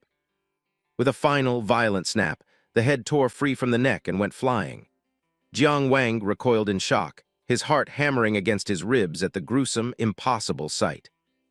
The headless body just stood there swaying while the severed head rolled across the stone tiles. This was no prank. Something demonic was here, and it was just getting started. Jiang Wang dashed across the floor, screaming for everyone to run. The monsters were officially inside, and our boy knew he had to scramble for higher ground to survive this mess. The severed head of the student cackled, its red eyes bulging as it floated in the night air. It was a gruesome sight, teeth bared and tongue lolling out in a sickening display. In the depths of sheer terror, Jiang Wang stumbles, a stroke of luck, as the demonic head slams into the very spot he had just occupied. He is struggling to hold his ground, his body trembling under the crushing pressure of relentless movement. He gritted his teeth, sweat dripping down his face as he realized the entire area was sealed off. There was no way back to his room. He was trapped out here with a monster. The headless body lunged forward, the severed head floating above it like a morbid balloon. It let out a piercing, unnatural scream that echoed through the dark courtyard, chilling him to the bone. Trapped, our boy had no choice but to activate his origin Tao. A golden orb of light erupted from the circular chart in his mind, providing a desperately needed surge of spiritual power. Empowered by a sudden surge of strength, he flings himself forward, sweeping his leg in a powerful kick aimed straight at the head. He roars a challenge as the demonic head is sent hurtling back into its corpse with devastating force. But the counterattack came at a price. Jiang Wang gasped in pain as a bloody hole appeared in his foot, the injury throbbing with a dark, stinging sensation that made him stumble. He dropped into a low crouch, clutching his wounded ankle while his eyes darted around for the next threat. His breath came in ragged gasps, his vision blurred by the sudden agony. Things got even creepier when the monster ripped its own chest open. A skeletal face grinned from within its ribcage, mocking him for thinking an outer courtyard disciple could actually win this. The severed head cackled again, its black-clawed fingers digging into its own rotting skin. It spoke of how delicious the flesh of a cultivator would be, making his stomach churn with disgust. Staring at the monster from a distance, Jiang Wang knew he was completely outmatched. He couldn't win this fight alone. The gap in their strength was just too wide for him to overcome. He turned and sprinted through the dark alleys, his heart hammering against his ribs. He had to reach the inner courtyard and warn the others before more students ended up dead tonight. He slammed into an invisible wall, his hands pressing against the glowing green barrier. The seal was solid, trapping him within the dormitory area as the monster slowly closed in from behind. Gritting his teeth, he consumes the very last drop of Tao essence. He is utterly spent. Without it, there isn't a shred of hope left. He stares fixedly at his trembling hands, wondering if he still possesses the strength to make a breakthrough and claw his way back from the brink of death. Taking a desperate gamble, he poured every last bit of energy into one final strike. The barrier shattered like glass blue shards flying everywhere as he forced his way through the seal. He performs a series of rapid-fire flips. He is pushing himself to the absolute limit, his muscles screaming for him to stop. He skidded to a halt, looking up in shock as a calm voice rang out from the darkness. Someone had been watching his struggle, and they didn't seem particularly impressed by it. Lee Jiankyu, a high-ranking inner courtyard student, stood atop a jagged rock. He looked down with an indifferent gaze, his long hair fluttering as he commented on our boy's desperate escape. Right then, the dean appeared. Dean Dong-an stood tall, his gray beard and gold crown gleaming in the moonlight as he prepared to handle the situation personally with his overwhelming power. Jiang Wang collapsed to his knees, quickly informing the dean about the corpse-controlling demon. He pointed back toward the dorms, his voice shaking as he explained that a student was already dead. The dean didn't waste any time, pointing his finger toward the ground. Dozens of glowing green petals began to swirl around, infused with a powerful energy that felt both ancient and incredibly sharp. A green vine shot forward, piercing the bloody wound on Jiang Wang's foot. He gasped as the poison sting swallow technique went to work, its energy surging through his veins like wildfire. He gritted his teeth against the pain, sweat pouring down his chin as a green pod emerged from the wound. It sucked the dark corpse poison right out of his system instantly. Jiang Wang let out a shaky breath as the sharp pain in his foot finally started to fade. He looked up, pale but relieved the poison was out of his system. Dean Dong-an spotted a dark figure leaping across the night sky. This guy wasn't about to let the monster escape after it just killed his students in cold blood. Dean Dong-an didn't hold back, instantly unleashing his jade cage technique to seal off the area. The ground erupted with massive, gnarled roots that sought to crush everything in their path. Giant vines coiled around the academy buildings like prehistoric snakes, glowing faintly under the moonlight. The once peaceful dorms had turned into a literal jungle of death within seconds. The white bone envoy completely lost it, realizing he'd massively screwed up by alerting a powerhouse like Dong-an. He scrambled backwards, his skeletal face twisted in a look of pure panic. Knowing they were outmatched, the monsters decided to split up and flee. They lunged in opposite directions, hoping at least one of them could escape the dean's overwhelming spiritual pressure. This skeletal creep scurried across the rooftops like a cockroach, his eyes darting around for a way out. He knew that if the dean made a move, he'd be finished instantly. Behind him, the vines converge into a massive sphere of gnarled wood and jagged energy. It twists and coils with lethal precision, utterly crushing the recaptured, headless corpse. The envoy managed to scramble further away, already planning his next move.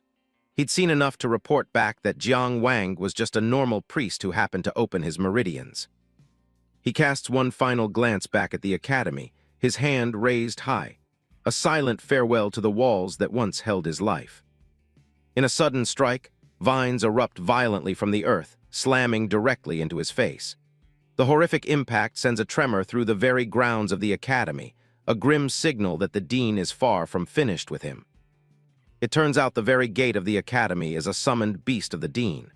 It awakens, hovering midair as two massive wooden arms sprout from its frame, intercepting anyone who dares to pass. The skeletal head was sent spinning from a direct hit, dark fluid spraying into the air. He couldn't believe he was still within range of the dean's terrifying reach even after running.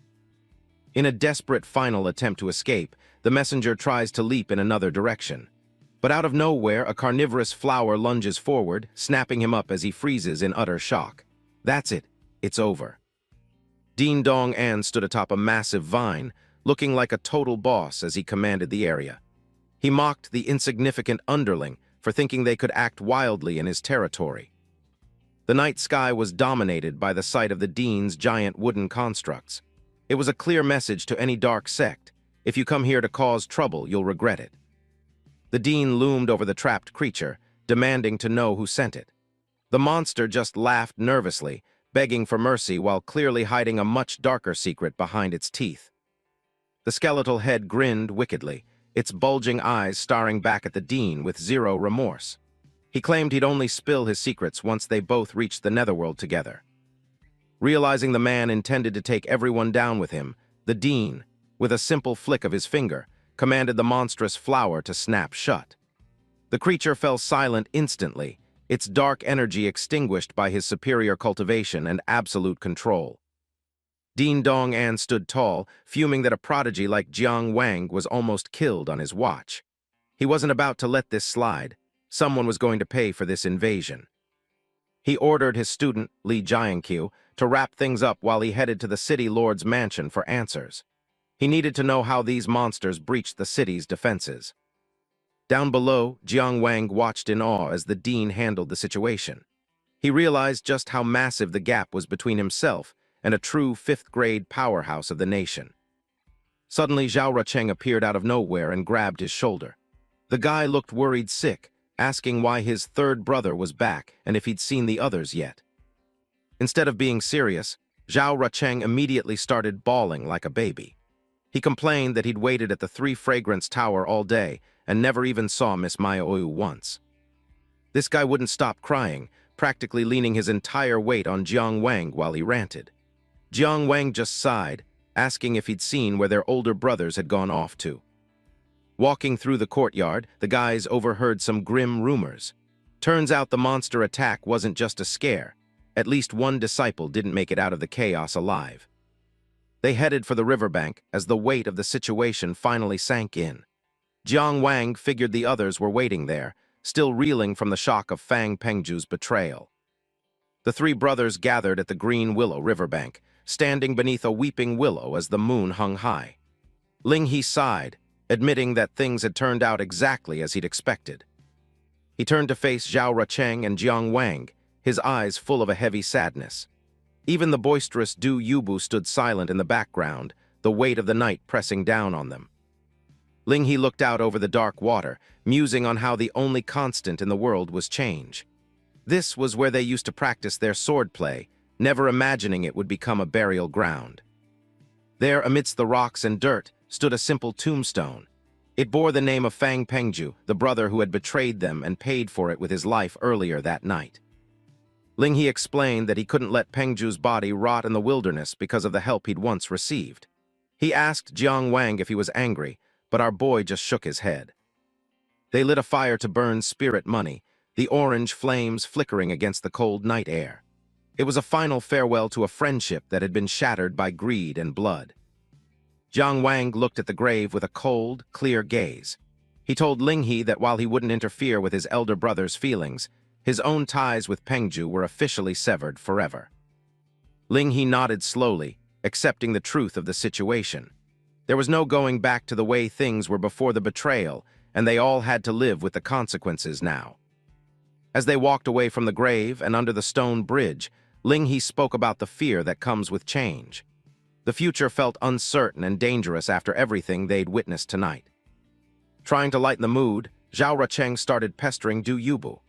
He leaned in close, his fan in hand, begging the big guy to let him see his face under the moonlight. Rucheng burst out laughing, mocking Du Yubu for crying like a little baby over their fallen brother. The big man's face turned red with rage, calling the younger boy a stinky brat.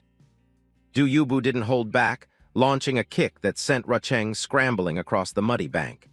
The boy screamed for his other brothers to save him as he was chased through the water. Ling He watched them with a faint smile, nodding that people should be allowed to change as they wished. He compared it to a gentle breeze brushing over a mountain ridge, natural and unstoppable. He looked back at Jiang Wang, reminding him that as long as they stayed true to their own hearts, they could face whatever the future held. It was a lesson in resilience and character. Jiang Wang took those words to heart, his expression softening as he thought about what it meant to have an unwavering, pure heart. It was a goal he intended to strive for. They continued their walk by the river, their footsteps light on the damp earth. The sound of the flowing water was the only thing breaking the silence as they found their peace. The brothers spent the rest of the night playfully fighting in the river, their laughter echoing under the full moon. For a brief moment, The pain of the betrayal was pushed aside. Far away from the academy, the moon shone over a ruined gate that looked like it had been abandoned for centuries. A low, haunting wind whistled through the crumbling stone pillars. Inside the shadows of the ruins, thick cobwebs covered the old wooden beams. A single, pale hand rested on a table, the long nails glinting in the faint light filtering through the roof. A beautiful woman in a flowing red robe sat perched on the edge of the table. She seemed perfectly at home in the decay, her presence bringing a chilling elegance to the ruins. Outside the gate, a raspy voice called out, breaking the silence of the wasteland. Someone else had arrived at this secret meeting spot, and they didn't seem happy about the location. The white bone envoy stepped into the light, covering his mouth with a blood-stained handkerchief. He looked around the dusty ruins with clear disdain, his skeletal jaw tightening as he spoke. This skeletal scout of the white bone Dao coughed incessantly, complaining about how filthy and disgusting the hideout was. He clearly preferred much cleaner environments for his dark dealings. The woman in red just smirked, her fingers tracing her own lips as she retorted. She noted that since the Zhuang nation had searched this place 10 times, it was actually quite safe. The white-boned saintess stood up, her long black hair cascading down her back. She could still sense the majestic aura of Zhuo Guangli, the legendary genius who had died in this very spot. The white-bone envoy mentions they have business to settle with City Lord Wei Kuji and Master Dong Ah. They need to find the child of Dao as soon as possible before things get risky. The saintess Maya Oyu suggests that instead of hunting mortals, it would be much faster to just capture a few cultivators for the sacrifice. Maya Oyu warns the envoy to keep a low profile. If they mess this up before the child of Dao appears, the white bone Dao's entire plan will be ruined. Standing amidst the ruins of a temple, Maya Oyu notes that this place was just a decoy. The elders already have the real plan in motion. She looks back, mentioning she caught a familiar scent at that ruined Taoist temple in Maplewood City. The skeletal envoy doesn't care about the lives of beggars. He's only focused on the mission. As he vanished into the ground, the envoy warned Maya Oyu not to be arrogant. He told her not to think that just because she was chosen as the woman of the child of Dao, she had the right to act recklessly. But she was fully aware of that fact. She wondered to herself whether the child of Dao would even recognize her after all these years of weary waiting. Meanwhile, at the academy, Master Song Kifeng is giving a lecture on the profound nature of the Dao. The students are listening intently as the master explains how the Dao precedes even the emperor. Of course, not everyone is focused. One student is busy pranking a classmate who fell asleep during the lecture. Master Song explains that true cultivation only begins when you can channel energy to create Dao essence. The spine, known as the Tangshan Palace, is the key to it all. A diagram of the spine glows, showing the path to the gate of heaven. Song asks if any disciple can name the 9 ranks of cultivation. Like a model student, Ling He raised his hand and confidently listed them all with perfect accuracy, from the 9th rank Wandering Veins to the 1st rank Yandao Realm. Song is impressed. He explains that reaching the 9th rank is the first step of transcendence, marked by establishing a Dao spiral. He brings out a scroll for the Giyuan array, the foundational diagram they all need to master. To make the spiral emerge, a cultivator has to arrange 81 formation points within their Tangshan Palace. Meanwhile, Jiang Wang's 2 sworn brothers continued to mess around with each other. Zhang Linchuan watches the scene unfold, but says nothing. Master Song explains that an average person can only channel energy twice a day, obtaining just 2 Dao essences. While still speaking, Master Song unleashed 2 powerful palm strikes directly at the mischievous pair, sending Jiang Wang's 2 brothers tumbling to the ground. As the 2 of them obediently returned to their seats, Master Song continued. If a person works diligently every day, it will still take at least 41 days just to lay the foundation for the array. Advancing to the 8th rank requires building 3 Dao spirals to complete a minor cycle. By rank 7, 9 Dao spirals are needed to see the gate of heaven. This is the Tangshan realm. A diagram shows the steep requirements for each rank. It's a massive amount of work just to reach the middle tiers. Jiang Wang listens in silence, clearly doing the math on how long his own journey will take. After doing the math, Jiang Wang felt a wave of dizziness wash over him. At a rate of only 2 Tao essences a day, the 7th rank felt like a distant dream, a lifetime away. Ling He explains to his friend that talent and fate can speed things up, so the math isn't always that simple. Thanks to Ling He's hint, the truth finally dawned on Jiang Wang. While Master Dong was hailed as a genius for hitting the 5th rank before 60, legends like Zhu Guangli were on a whole different, terrifying level. Jiang Wang looks at the images of those top-tier cultivators, wondering if he can ever hope to surpass them. Master Song concludes the lesson and assigns some homework, telling them to review the basics. Jiang Wang considers the tiers of Dao techniques, from the basic C rank up to the top. Immediately, he was mocked by his younger brother, Zhao Rucheng, who joked that beyond the A rank, there are other levels that are far more superior. Song mentions that anyone who masters a superior rank technique would have the power to destroy a small country alone. The mention of such overwhelming power has every student in the room listening with rapt attention. He tells them to encourage each other and bring glory to the nation before finally dismissing the class. As the students start to leave, the hall begins to empty out. Jiang Wang is walking out when someone calls his name, asking him to stay for a moment. It's Fang Helling. He introduces himself as the son of the Fang family patriarch and claims he's there to apologize for Fang Pengju's betrayal. He says their family has already removed the traitor from their tree, wanting to distance himself from the scandal. Jiang Wang doesn't seem interested in the olive branch. He just tells Helling that everything is in the past and moves on. Helling is stunned that he was brushed off so easily. He calls out again, clearly annoyed that Jiang Wang is in such a hurry to leave him behind. Fang Helling keeps on bragging, mentioning his father bought him an expensive meridian opening pill. He suggests that since they're the only ones in the inner courtyard whose Dao meridians have appeared, they should probably stick together. Jiang Wang doesn't even look at him. He just walks right past, bumping Helling's shoulder and telling him flat out that he's not interested. Helling is absolutely fuming. He clenches his fist, shocked that a talentless beggar like Jiang Wang would have the nerve to ignore him. The scene shifts to a quiet night as the full moon hangs high in the sky. While most people are sleeping, Jiang Wang's sworn brothers, Du Yubu and Ling He, are pushing themselves to the limit with their breathing exercises. Jiang Wang watches them from the shadows, feeling the pressure. He knows he can't fall behind if he wants to keep up with his talented brothers. He takes off his shirt and prepares for his own secret training. Today is July 15th, the day he's scheduled for a challenge in the Takesu illusory realm. He pulls out the crescent moon key, watching as it begins to glow in his palm. With a single thought, he activates the key and prepares to enter the challenge.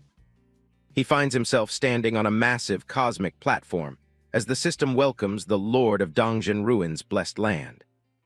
A giant golden clock manifests in front of him, starting the countdown for his battle. Jiang Wang draws his sword, his eyes glowing red with focus. He has no idea what kind of opponent the realm is going to throw at him this time. Over the last month, he's completely absorbed the pill and started storing Dao essence in his meridians. He's ready to see how far he's come. The timer hits the final few seconds. Even if he doesn't win, he's determined to at least last a round or two against his challenger. Suddenly, a message pops up saying, "Fighter FORFEITS." Jiang Wang just stands there, completely caught off guard. He realizes that since his opponent gave up, he gets to keep the blessed land without even having to fight for it. He's awarded 1850 points for the month, bringing his total to 3,700. It's the perfect chance to finally use the Dao simulation platform. He follows the mental prompts and prepares to place his hands on the glowing golden table to start the simulation. He places his hands on the surface, ready to sacrifice his hard-earned points to upgrade his techniques. He closes his eyes and focuses, reciting the techniques in his head as the platform prepares to consume his points. He starts with the Gyuan array, which costs him 1850 points. The platform begins the process of disassembling and restructuring his foundation. The simulation runs through thousands of possibilities in an instant, rearranging the points of his array. The simulation finishes, leaving him with exactly 1850 points in his balance. He successfully upgraded his foundation to the Jiaoshan Star Array. which is far more complex and powerful than before. He wonders if he should save the rest of his points, but he knows that in the world of cultivation, any weakness can be an invitation to disaster. He needs more power now. He selects defensive swordsmanship for another 1850 points. Hopping the platform can turn it into something legendary. He's curious to see what the system can do with a basic manual he bought at a local street stall. The platform lights up once again. A silhouette of a swordsman practicing new forms appears in the light. The manual transforms into something absolutely incredible, using up the rest of his points. A majestic, spectral face appears within the golden energy. The results are beyond his wildest expectations. He reaches out as the essence of the new technique flows directly into his mind. Scene change. With a sharp clang, the weapon in a student's hand was sent flying into the air. Fast forward to the next morning, Zhao Rucheng is whining after a brutal 20-game losing streak. He's dying to know the name of the new sword style Jiang Wang has been using to kick his butt. Jiang Wang explains that he acquired the technique by pure luck. It has 9 training forms and 5 attack forms, and it's already completely changed his understanding of the sword. The problem is, the manual didn't have a name. He asks Rucheng to use his supposed literary skills to come up with one. Rucheng thinks it over for a second and suggests something grand, like the almighty divine sword. Jiang Wang isn't feeling it and gives him a quick smack, telling him to take this seriously. Rucheng gets back to thinking. He notes the 9 training methods and the 5 killing methods, and that 95 is a supreme number. He finally decides on a name, Purple Chi from the East, calling it the ruler among all swords. Jiang Wang repeats the name, actually liking the way it sounds.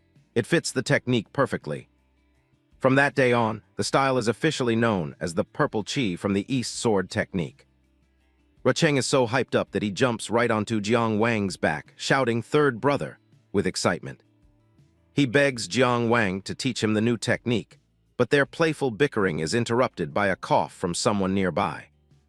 It's Uncle Deng, the Zhao family housekeeper. He's brought along Li Jiankyu from the academy, who's come specifically to see Jiang Wang. Jiang Wang and Li Jiankyu walk together toward the main hall. Jiang Wang thanks his senior for delivering the message, but wonders aloud what Master Dong could possibly want with him. Li Jiankyu tells him to stop being so formal, as he's not from a prestigious family either. He isn't sure of the exact reason for the summons, but he suspects it's related to the demon attack on the outer courtyard. As they approach the building, Li Jiankyu notes that everyone else has already arrived. Jiang Wang wonders if the master found something important at the city lord's mansion. Inside, they find Fang Helling and Zhang Linchuan waiting. Helling immediately throws a sarcastic comment their way, mocking the fact that Li Jiankyu went all that way just to fetch Jiang Wang. Helling continues to complain, accusing Jiang Wang of making everyone wait. Jiang Wang ignores the insults and respectfully greets Zhang Linchuan. Zhang Linchuan, a 5th-year student in the inner court, tells them everything is fine. He advises everyone to wait quietly since Master Dong is still in the middle of his morning meditation. The 4 disciples stand in silence in the courtyard, waiting for their master to appear. The quiet is broken by the sound of the hall doors opening. Master Dong steps out, his stern gaze immediately silencing them. He mentions the demon attack and notes that the city lord's investigation has failed to produce any results so far. He declares that the academy will handle its own business.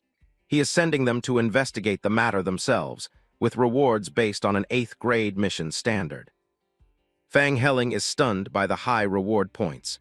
Master Dong explains that because Jiang Wang and Helling are the only ones whose meridians have awakened, they must be properly tempered through this mission. He lays out the plan. Linchuan and Jiankyu will each lead a junior disciple and investigate separately, with a mission reward of 19 points on the line. Master Dong adds a catch. Whichever side finds the culprit first will claim 90% of the final prize. The disciples bow in unison, accepting their master's orders with deep respect. Li Jiankyu mentions he has sources in the investigation division and points out 2 crucial clues regarding the demon's movements. Zhang Linchuan listens to the clues, one involving an inn and another a murder in a nearby town. and asks the juniors if they have any preferences for the team formations. Fang Helling tries to manipulate the situation, suggesting that since the intelligence came from senior brother Zhang, he should decide the teams. He makes a show of mentioning how close their families are. Jiang Wang remains indifferent and simply agrees to let senior brother Zhang handle the assignments. Helling is annoyed by Jiang Wang's passive attitude, mocking him for just following whatever everyone else says without having his own opinion. Zhang Linchuan makes his decision. They set off tomorrow. Li Jianqiu will investigate the inn, while Zhang will take Jiang Wang with him to Tangsh town. Fang Helling is left standing there in total shock. His attempt to butter up Zhang Linchuan completely backfired, and now he's stuck working with the intimidating Li Jianqiu. A lone raven caws as it flies over the stone marker for Tangsh town. Two riders gallop through the mud, passing by a human skull half buried in the path. An old woman watches from the shadows of her home as the horses thunder past. Jiang Wang and Zhang Linchuan ride into the silent village, noticing how empty the streets are. Zhang Linchuan smiles, nodding that his junior brother clearly did his research before coming here. Jiang Wang acknowledges the compliment, but his focus stays on the senior who is ranked among the academy elite. They pull up their horses as they are met by a local official waiting in the fog. The man introduces himself as Tang Dun, a constable desperate for the young hero's help. The official leads them through the village, cursing the bastards who ruined this once peaceful place. They stop at a door sealed shut with a heavy lock and a yellow talisman. Zhang Linchuan doesn't hesitate and gives the order to open it up. Tang Dun throws the doors open, revealing the dark interior of the house. Zhang Linchuan covers his nose, bracing himself for whatever is waiting inside. Skeletons of people and animals are scattered across the courtyard like discarded trash. In the dining room, a skeleton is still slumped over a bowl of porridge at the table. Jiang Wang is disturbed to see that the food hasn't even spoiled, yet the body is already bone. They decide to split up and search the house, with the senior telling him to shout if he finds anything. Jiang Wang pushes aside a curtain and steps into a back room alone. He finds himself in a child's bedroom, where toys and a rocking horse sit untouched. Another skeleton lies on the bed, looking like it was just playing before everything stopped. He picks up a crumpled drawing, showing a happy family that doesn't exist anymore. Suddenly, a sinister green light flares up within the empty sockets of a skull. Jiang Wang clenches his teeth, his grip tightening on the drawing as his anger boils over. The skeleton leaps from the bed with a screeching cry, reaching out for him. Jiang Wang strikes, shattering the pile of bones into 1,000 pieces with a single decisive kick. A mocking voice echoes through the room, taunting him for destroying what was left of the girl. He realizes he's trapped in an illusion by the unnamed demon cultivator and draws his sword. The demon continues to mock him, telling him he'll never leave this room alive. Jiang Wang stands his ground and tells the demon it is better if no one can get out. He prepares his new sword technique, focusing every ounce of his power into pure speed. His blade moves so fast it leaves deep, jagged gashes across the walls of the small room. Even without a clear target, Jiang Wang knows his sword is finding its mark. A magical diagram reveals the boundaries of the separation art that has been sealing him in. The demon is stunned that a mere student could break through a white bone sect technique. Jiang Wang doesn't give him a second to recover and swings his blade once more. A massive shockwave tears through the room, ending the illusion for good. Zhang Linchuan peers through a hole in the wall, asking if everything is okay. Jiang Wang lets out a breath, explaining that a demon tried to trap him inside. He looks around the wreckage, still feeling the adrenaline from the encounter. The table is completely smashed, and the bones lie still once more. The senior mentions he had to blast away a few zombies that tried to ambush them outside. Jiang Wang sheathes his sword, frustrated that the demon managed to escape his blade. Zhang Linchuan catches the final, solitary drop of blood remaining on Jiang Wang's blade. He explains that with this sample, the Academy's vice dean will be able to track down the demon cultivator easily. Satisfied with what they found, the senior leads the way out, figuring they have enough of an explanation for Master Dong. Once they are outside, Zhang Linchuan asks why Jiang Wang seemed so unusually angry during the fight.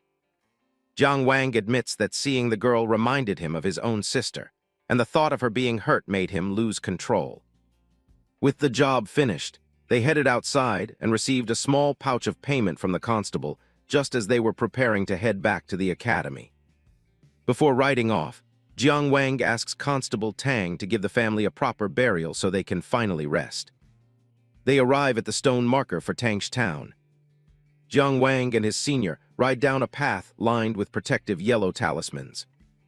Zhang Linchuan explains that maintaining these official roads takes a massive amount of investment from the court. He breaks down the difference between wild beasts and the much more dangerous ferocious beasts. While wild beasts can be used for medicine, these corrupted creatures are just mindless, worthless threats. Jiang Wang nods, taking the lesson to heart as they continue their journey. Then Zhang turns the conversation around, asking why monsters seem to be personally targeting Jiang Wang. Jiang Wang looks back, caught off guard by the sudden suspicion. Zhang points a finger crackling with blue lightning, demanding to know what secret he's hiding. Jiang Wang panics internally, wondering if he's talking about the void key. Before he can answer, a bolt of lightning intercepts an arrow flying straight for them. Jiang Wang stares at the smoking arrow tip on the ground. Before they could even process the sudden ambush, a chilling voice rang out from behind the trees, sentencing them to death. In a flash, Zhang Linchuan leaped from his horse, streaking through the air like a bolt of lightning toward the source of the voice. Zhang tells Jiang Wang to split up and retreat while he handles the situation. But Jiang Wang draws his sword, looking ready for a fight. He recognizes that voice as the demon from the town earlier. He leaps through the trees, unleashing the first form of his sword art. The demon cultivator laughs, claiming Zhang is the only one he needs to worry about. Jiang Wang ignores the taunts and swings again with the second form, accuracy. The demon dodges easily, mocking him for not knowing any actual Dao techniques. He decides to show Jiang Wang a real technique, his arm beginning to glow with a sickly green light. The limb swells into a massive, bloated fist. Jiang Wang blocks the strike, but the demon's skin has become as hard as stone. The impact sends him skidding backward through the air. Jiang Wang counts his remaining options, realizing he's running low on essence. The demon leaps toward him, telling him it's too late for regrets. The massive green fist crashes down. Jiang Wang activates his stored Dao essence orbs all at once. He decides to gamble everything on a surprise counterattack. He uses the third form, Pierce, driving a column of purple energy straight through the demon's arm. The demon is shocked that his opponent had another trick hidden away. The residual force of the attack sent the demon cultivator crashing into the ground, kicking up a massive cloud of dust and smoke. Gasping for air and reeling from the blast, the cultist struggled to stay on his feet. He took a long, deep breath, preparing to unleash a brand new technique. Realizing he can't win a direct fight, the demon tries to escape. He exhales a cloud of rotting corpse poison mist. The forest is quickly covered in thick green fog. Mushrooms and plants wither instantly as the mist spreads. The demon hides in the fog, waiting for a chance to kill Jiang Wang. Suddenly, a purple light pierces right through the poison. Jiang Wang stands with his sword raised for the fourth form, concentration. His face is set in a mask of pure focus. Jiang Wang unleashed a rapid-fire succession of Dao essence from within his body, putting everything he had into this final, all-out strike. Jiang Wang unleashes the final form of his sword art, focusing all his intent into one strike. The demon cultivator is frozen in shock, unable to believe a low-rank student has this much power. A massive purple energy blade slices through the air, tearing apart everything in its path. The demon is cut down instantly, his body splitting under the force of the blow. He falls to the ground, dead before he even hits the dirt.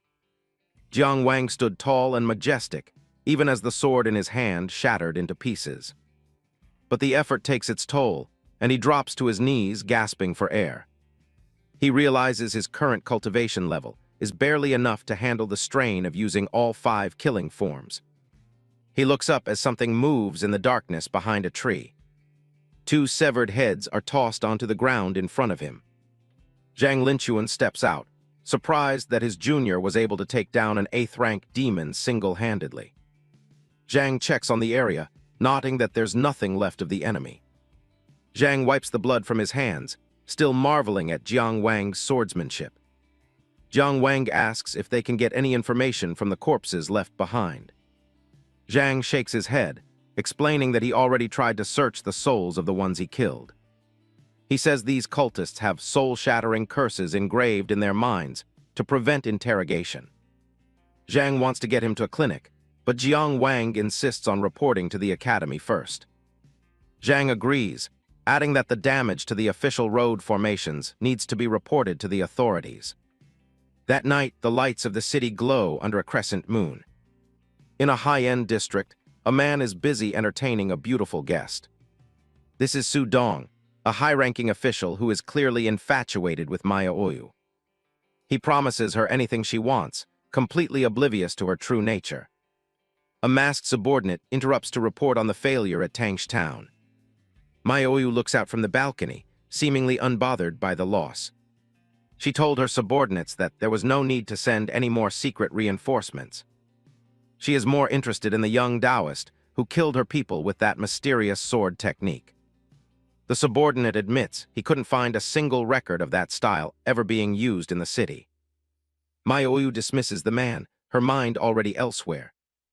The masked man performs a deep bow before vanishing into the night. Maya Oyu muses that if the technique is unknown, the boy must have a very special master. The moon hangs high over the silent buildings. She lies back, whispering to herself about a child of Tao. A fish swims through the dark waters of a pond nearby. Back at the academy, Master Dong attempts a soul search on a captured enemy. The students watch as the master tries to extract intelligence about the group mission.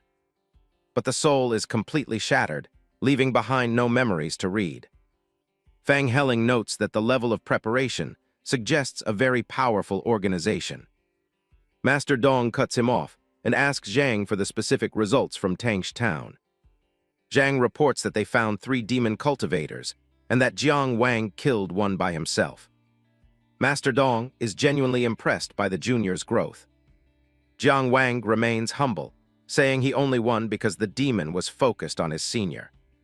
Master Dong dismisses them, awarding each student 5 Dao merits for completing the mission. Jiang Wang walks with Zhang Linchuan and other students, discussing the meager 5-point reward for their mission. Determined to learn more about the academy's hierarchy, he makes his way to the towering Dao Merit Hall. He enters the hall alone, the weight of the institution's history hanging in the air. The interior is quiet and grand, a place where achievements are recorded in stone and spirit. Standing before the central display, Jiang Wang commands the merit list to reveal itself. A colossal golden scroll of light unfurls, showcasing the names of those who have earned the most merit for the city. He scans the ranks, finding Zhang Linchuan impressively situated in 3rd place with 700 points. Just above his senior is Wei Yan, a cultivator from outside the academy who holds the 2nd place spot.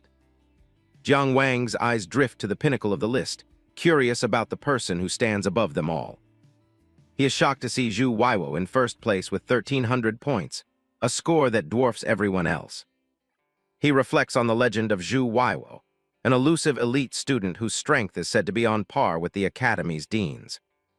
Jiang Wang checks out the Dao Merit ranking list.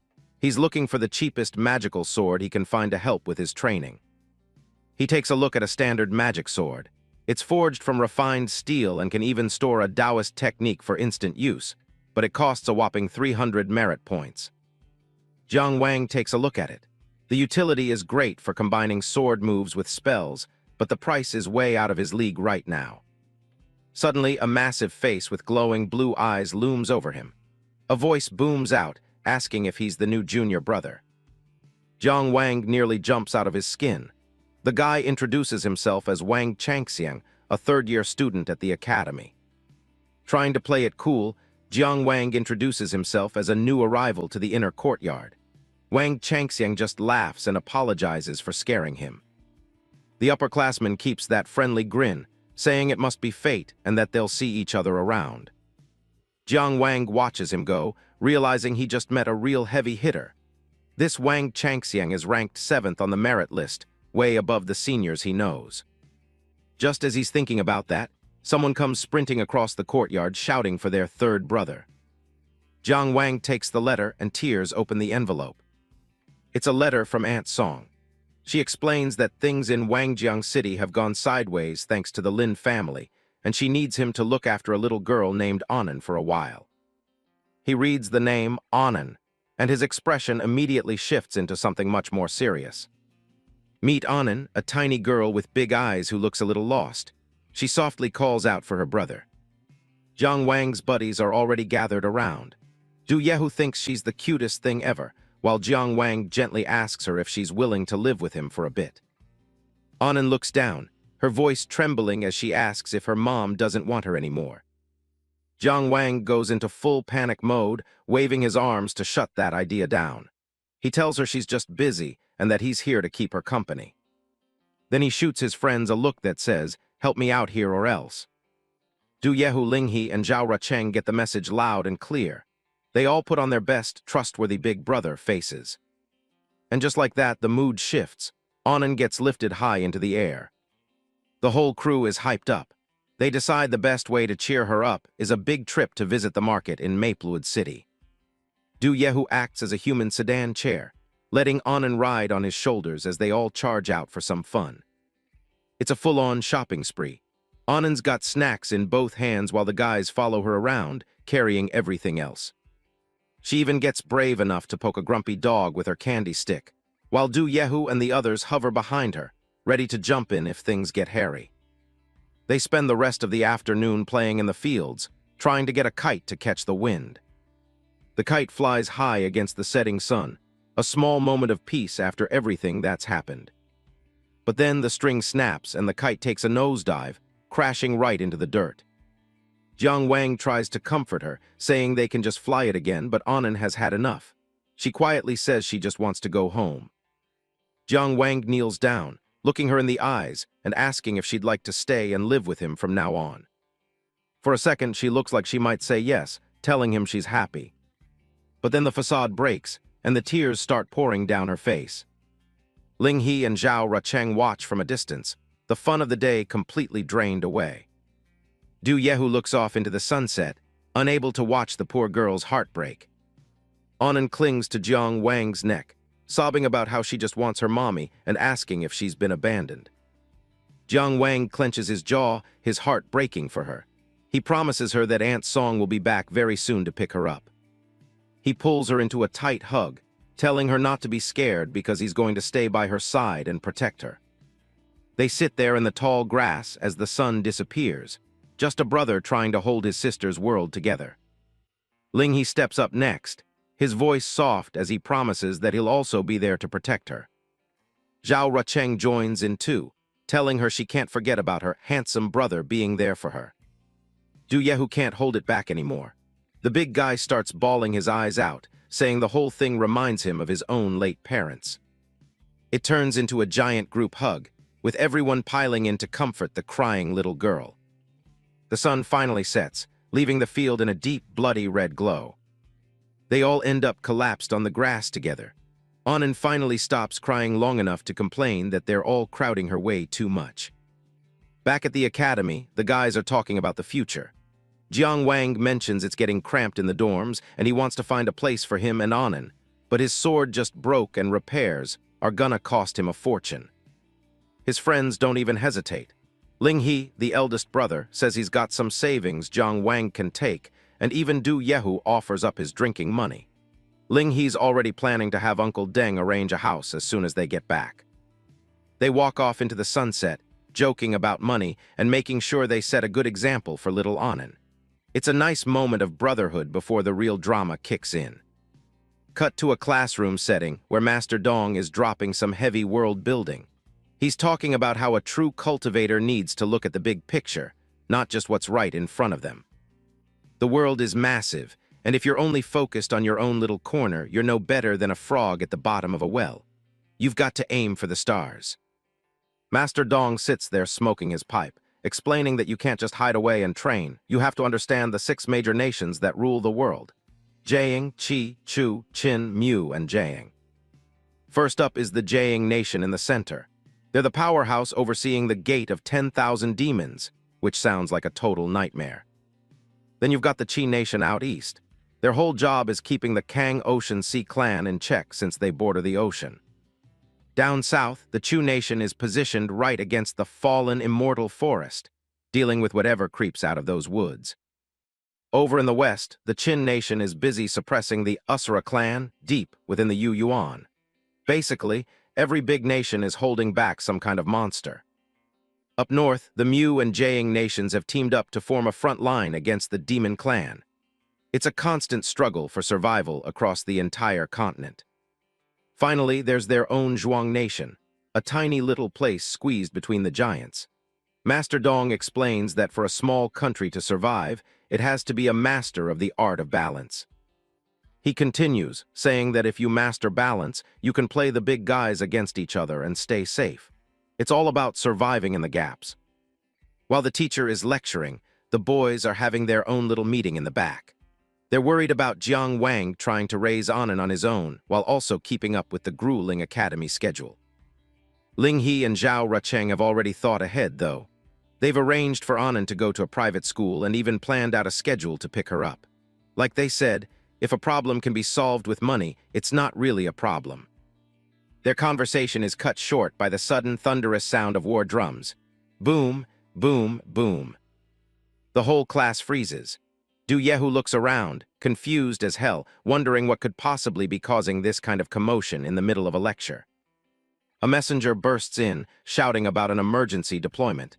Every single inner court disciple is ordered to gather immediately. Something big is happening.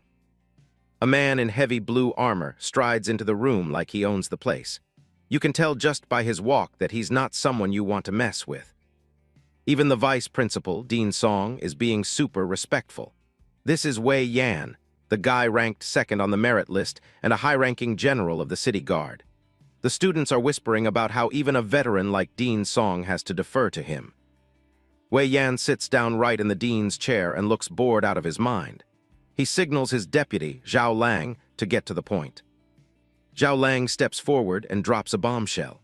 Xiaolan town has been completely cut off from the world for 5 days. They need 30 inner disciples to head out right now and find out what happened. The students start murmuring immediately. They're wondering why the city guard or the criminal investigators aren't handling this themselves. Zhao Lang explains that the guards are busy hunting a heart-devouring demon bear. To make it worth their while, the reward is being bumped up by 30%, and General Wei Yan himself will be leading the team. Wei Yan pipes up, making it clear that while it's technically voluntary, he'll start drafting people if they don't get enough volunteers. He's not here to play games. The group starts debating. Jiang Wang wants those merit points for a meridian opening pill, and Zhao Rucheng is down for the adventure. Du Yehu, on the other hand, just wants to go back to sleep. But as soon as the reward is mentioned, Du Yehu's greed wins out. He jumps up and shouts that the 4 of them are in, much to Jiang Wang's annoyance. Wei Yan stares them down, his eyes glowing with a bit of skepticism. He thinks 4 freshmen might just be dead weight on a mission this dangerous. Still, a volunteer is a volunteer. He tells Zhao Lang to put their names down and asks if anyone else has the guts to step up. 26 spots left. Amidst the crowd of disciples, a short, stirring speech rang out, reminding them that the academy had raised them for one purpose: to serve the nation when the world falls into chaos. And the man behind that speech was none other than Li Jiankyu, a third-year student who stepped forward to claim the mission. Another hand goes up from the crowd, the atmosphere in the room finally shifting from fear to determination. Then Wang Changxiang, that friendly senior Jiang Wang met earlier, steps up with a smile. If the heavy hitters are joining, it must be a big deal. Wei Yan looks a bit more satisfied now that some actual talent is signing up. 24 spots left to fill. He notes that with guys like Li Jiankyu and Wang Changxiang on board, the mission actually has a chance of succeeding. Seeing the top students join, the rest of the class starts scrambling to sign up, mostly just to curry favor with the general and the seniors. The numbers climb fast, 13 spots, 5 spots, until finally the roster is full. 30 people are ready to go. Wei Yan stands up, looking at the eager faces. He's glad to see they haven't lost their fighting spirit to their textbooks yet. It's time to move out. The sound of horse hooves signals the beginning of the march. They arrive at the outskirts of Xiaolan town, and the scene is chilling. The soldiers already on site look terrified. One of them reports to General Wei that a thick, unnatural fog has completely swallowed the town. Anyone who went in to investigate hasn't come back. It's so eerie that the regular constables won't even go near it. Looking over the ridge, they see a massive, swirling black vortex of clouds and lightning hanging over the town like a curse. This isn't just a regular disaster. This is something far worse. The group stands at the edge of Xiaolan town, and man, the sky looks like something out of a horror movie. A massive black vortex is spinning right over the town, crackling with lightning. General Wei Yan isn't focused on the storm yet, though. He's chewing out some local guards for illegally cutting down the town's sacred moon cypress trees, while everyone's distracted by the crisis. The head constable bows low, making excuses about how the wood was meant to support the families of fallen brothers. He's clearly terrified of the general. He begs for mercy, but Wei Yan isn't the type to let things slide just because there's a disaster happening. The general shuts him down immediately. He orders the wood confiscated, docks everyone's pay for a year, and fires the guy on the spot. Then, without missing a beat, he orders the group to move out. Jiang Wang and his friends are watching this all go down. Zhao Rucheng thinks the guy is a bit of a monster, but Ling He reminds them that in the military, the general's word is law. Du Yehu actually kind of respects the guy's no-nonsense attitude. They set off at a gallop, charging into the dark woods towards the town gate. The thunder of hooves matches the rumbling in the sky as they close the distance. They reach the main gate of Xiaolan town, and it's buried under a creepy, glowing blue mist. It's definitely not a natural fog. Suddenly, Wei Yan's horse rears up, neighing in pure panic. It refuses to go any further. Behind him, Jiang Wang and the others are having the same problem. Their horses are dead set on not entering that mist. The blue fog is practically pouring out of the gate like a physical wave. The whole place feels cursed. Wang Changxiang realizes what's going on. The animals can sense something in there that's scaring them to death. Their instincts are screaming at them to run. But Wei Yan doesn't have time for scared horses. He draws his sword, the blade gleaming with a dangerous golden light. In a move that shocks everyone, he decapitates his own horse in one clean swing. He's not letting anything stand in the way of the mission. He stands there looking absolutely cold, telling his men that cowardice before a battle is useless. If the horse won't go, it's dead weight. You'd think the kids would be horrified, but Du Yehu actually starts laughing. He's totally loving the intensity. Du Yehu decides to follow the general's lead and straight up punches his own horse's head off. He shouts that if you're afraid to die, you shouldn't be a soldier anyway. The guy is officially hyped. Wei Yan gives the order. Everyone dismount and form a sharp arrow formation. They're going in on foot. He steps forward to the very front of the formation. He's going to be the arrowhead leading them straight through whatever is waiting in Xiaolan town. The team follows him into the thick blue haze, leaving the world they know behind. Troops dispatch. Wei Yan's voice cuts through the silence as they step into the danger zone. Swords are drawn all around, the sound of steel ringing out in the quiet fog. Zhao Lang stepped forward and unleashed a third-rank Dao art called Sharpen, casting a blue glow over everyone's blades. Jiang Wang and Zhao Rucheng are impressed. Their weapons are glowing with power now, ready to cut through more than just flesh and bone. Zhao Lang doesn't stop there. He casts another spell, third-rank Dao art, Attached Flame. Suddenly, everyone's sword is wreathed in bright orange fire. It's not just for damage. They need the light to see more than 3 feet in front of them. Not wanting to be left out, Du Yehu activates his own technique, third-rank Dao art Harden. He bulks up, his skin glowing with energy as he flexes. He's itching for something to jump out of the fog so he can smash it. Ling He just tells him to chill out and stay focused. They press deeper into the town, moving in a tight formation. Wei Yan warns them to keep their eyes peeled and report anything immediately. The fog is so thick it's like walking through wet cotton.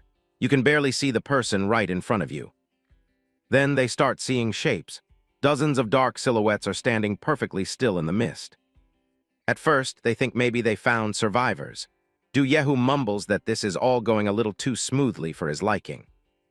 Wei Yan's eyes narrow. He knows better. He tells everyone to hold their positions and wait for his signal.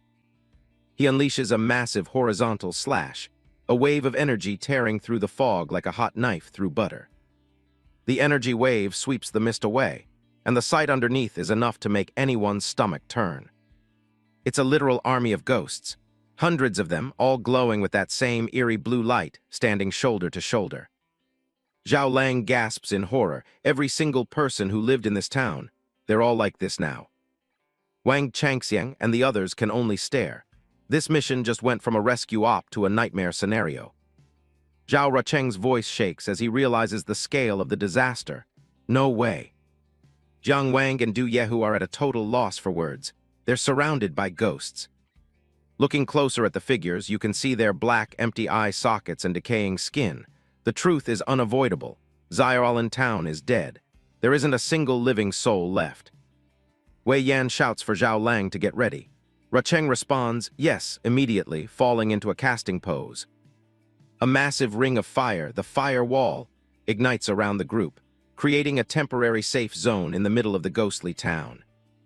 Zhao Lang explains the catch. The ghosts outside the fire circle will keep their distance for now, but any ghosts trapped inside are going to get super aggressive because they have nowhere to run. Watch yourselves, he warns. And he's right. The ghosts inside the circle go into a frenzy, but Jiang Wang and the rest of the gang are ready, their flaming swords slicing through the blue phantoms like butter. Wei Yan shouts over the chaos, telling Zhao Lang to stop worrying about them and just focus on his job. They've already come this far and they can handle their own. Wei Yan adds his 2 cents, telling Zhao Lang that babying his comrades is practically an insult to them. The general expects nothing but pure confidence. Du Yehu is in his element, throwing a massive punch that shatters a ghost's spectral body. That's what I'm talking about, he roars, clearly having the time of his life. A ghost tries to grab Wei Yan's arm, but it starts burning away as soon as it touches the general's intense aura. He doesn't even flinch. Wei Yan towers over the ghosts like a literal titan, his flaming sword glowing as brightly as his resolve. But even with all this power, they're still stuck in that thick, blinding fog. The ghosts keep swarming, trying to eat the general's energy, but it's like trying to drink from a volcano. Still, the situation is getting cramped. Wei Yan realizes they're fighting a losing battle of navigation. The fog is so thick they can't see the streets, let alone find where the source of this mess is. He knows they can't just keep wandering blindly in a circle while being mobbed. They need a clear view, and they need it now. Wei Yan calls out to the group, asking if anyone's a master of wind arts. They need someone to blow this supernatural smog away once and for all. Wang Changxiang steps forward, looking surprisingly calm given the circumstances. I'll give it a try, he says, cracking his knuckles. He starts weaving some intricate hand signs, blue light gathering at his fingertips as he preps his technique. Wang Changxiang takes a massive breath, his cheeks puffing out as he channels an insane amount of energy into a single exhale. Ha tilde tilde tilde. He releases a massive blast of green energy that spirals out of his mouth like a miniature hurricane. The wind art takes the shape of a colossal, toothy dragon head made of pure gale force winds, roaring as it tears through the blue fog. The green wind dragon charges down the main street, clearing everything in its path with the force of a high-speed train. The power is so intense that roof tiles are getting ripped off the buildings and sent flying into the sky. Lanterns and debris are scattered as the wind dragon purges the town's atmosphere, finally revealing the path ahead. The massive blast continues to roll through Xiaolan town like a physical tide, stripping away the fog and showing just how deep the nightmare goes. Wang Changxiang isn't just throwing around common wind. He's using the Mingshu wind, a high-level Dao art meant to clear away the dark and reveal the truth. Zhao Lang is impressed, watching a 6th-grade cultivator control such a powerful technique before even fully reaching the next stage of power. Seeing that level of skill makes him realize he's got to step up his game if he wants to be any use to General Wei Yan. Above them, the sky stays thick with gloom, a tattered flag fluttering in the heavy air of the town. Using that much power takes a toll, and Wang Changxiang has to catch his breath while the others keep watch. The town is silent, the dark buildings holding secrets that nobody wants to find. Everywhere you look, there's just abandoned stalls and a thick sense of dread. From high up, it's even worse. A small circle of fire is the only thing protecting them from the thousands of ghosts lurking on every roof and corner. The ground itself seems to be spitting out spirits as a massive, dark vortex swirls in the sky above. The guys are starting to panic, noticing that there are way more ghosts here than the entire population of the town should have been. Wang Changxiang suggests they should just pull back for now, but General Wei Yan isn't hearing it. He points out that another tribe is already making moves, and if they wait for reinforcements, they'll be way too late to stop the disaster. Jiang Wang is confused because he thought there was a peace treaty in place with the water tribes. Wei Yan suspects something bigger is going on, like there's some hidden hand pulling all these strings at once. He grips his sword tight, ready to force his way through whatever's coming. He tells everyone that they're settling this today, but he gives them an out. If anyone's too scared, they can leave now. Without waiting for a response, the general charges straight into the chaos. That's all the motivation the others need. They roar and charge right after him, slashing through the spirits. They race through the narrow streets, fire and blue spirit energy clashing in the dark. Suddenly, they're stopped dead by a massive wall of black energy cutting through the town. Wei Yan stares it down, certain that whatever is causing this mess is hidden right behind that barrier. Jiang Wang gets a bad feeling. This thing looks exactly like the confinement spell a demon cultivator used on him before. Wei Yan tries to hack through it, but his blade just bounces off the black surface with a shower of sparks. Even the general looks visibly shaken as his ultimate strike fails to leave even a single scratch. To make matters worse, his sword snaps clean in half. The students start whispering, figuring if the general's legendary blade can't break it, their basic swords haven't got a chance. Wei Yan looks back at the group, asking if anyone has a better idea. That's when Huang Ajin steps up to the wall and starts peeing on it. He claims that as a virgin, his urine has the ultimate yang energy needed to break through a dark seal like this. Du Yehu can't believe the guy is acting so proud of being a lifelong virgin, while the others just look disgusted. Everyone waits in awkward silence to see if the secret weapon actually works. Spoiler alert, it doesn't. Huang Ajin looks around and asks if any other virgins want to join him in a group effort. Du Yehu just laughs and says the problem isn't the number of people, it's probably just that Huang's source is too small. General Wei Yan snaps at them to stop playing around, while the student mutters something about his energy being drained from recent activities. Wang Changxiang gets things back on track, explaining that the souls are positioned in a classic 9 palaces formation. He shows them how the energy flows, following a complex celestial pattern. To break the whole thing, they don't need to hit the center, they just need to take out the 8 outer cores. Wei Yan realizes they're running out of time, and decides they need to split up to hit all the points at once. He orders Zhao Lang and Wang Changxiang to remain behind to coordinate and provide support wherever it's needed most. The general takes the first palace for himself, heading off with his blades glowing with fire. Jiang Wang and his brothers take responsibility for one of the other palaces, ready to do their part.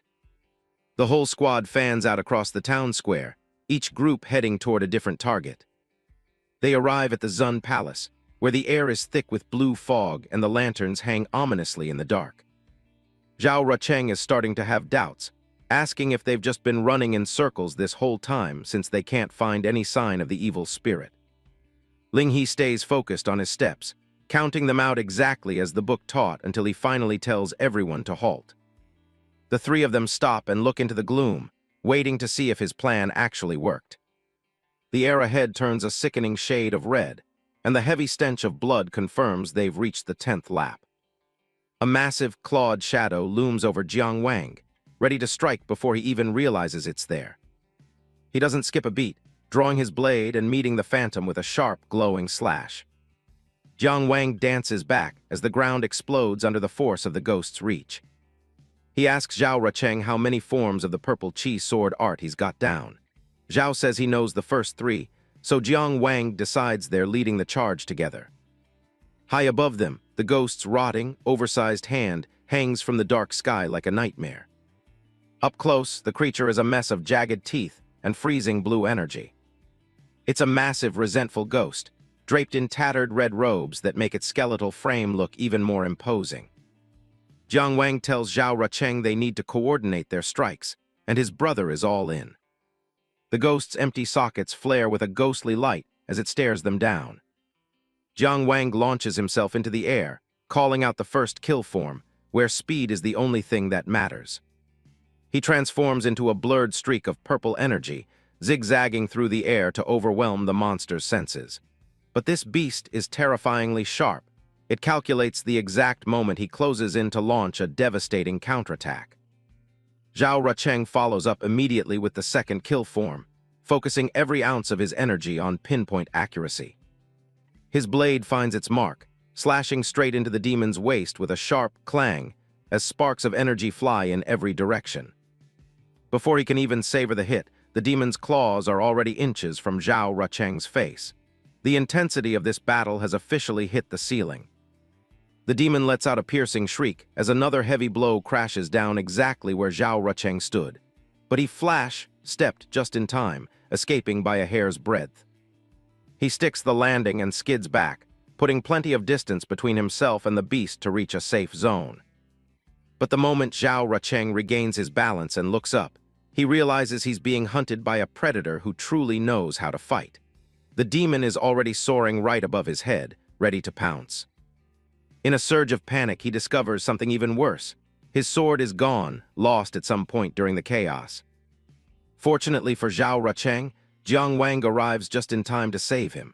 He's already prepared, channeling the purple chi sword technique to its absolute limit. Now it's time for the third kill form, a technique designed for one purpose: to pierce through anything in its way. Jiang Wang charges head-on, his sword transforming into a streak of violet light aimed directly at the demon's skull. The creature lets out a horrific roar, its long tongue lashing out as it tries to swallow the attacker whole. The impact is jarring. Jiang Wang's blade hits home, but the ghost's body is way tougher than he expected. The monster retaliates with a massive, sweeping claw strike that tears up the stone floor. Du Yehu and the others watch from the sidelines, shouting out as the fight gets increasingly dangerous. Ling He hurls a sword to his fifth brother, ensuring his offensive momentum remains unbroken. He dives back into the fray, his eyes locked on the target. He goes for the accuracy form again, knowing he can't afford to miss a single hit. His sword sinks deep into the ghost's back, but the creature barely seems to notice the pain. The blade gets wedged tight between the monster's skeletal ribs. Zhao Rucheng plants a foot on the ghost's shoulder, pulling with everything he's got to get his sword back. Zhao Rucheng watches in horror as the ghost's flesh literally clamps down on the metal, showing off its terrifying power.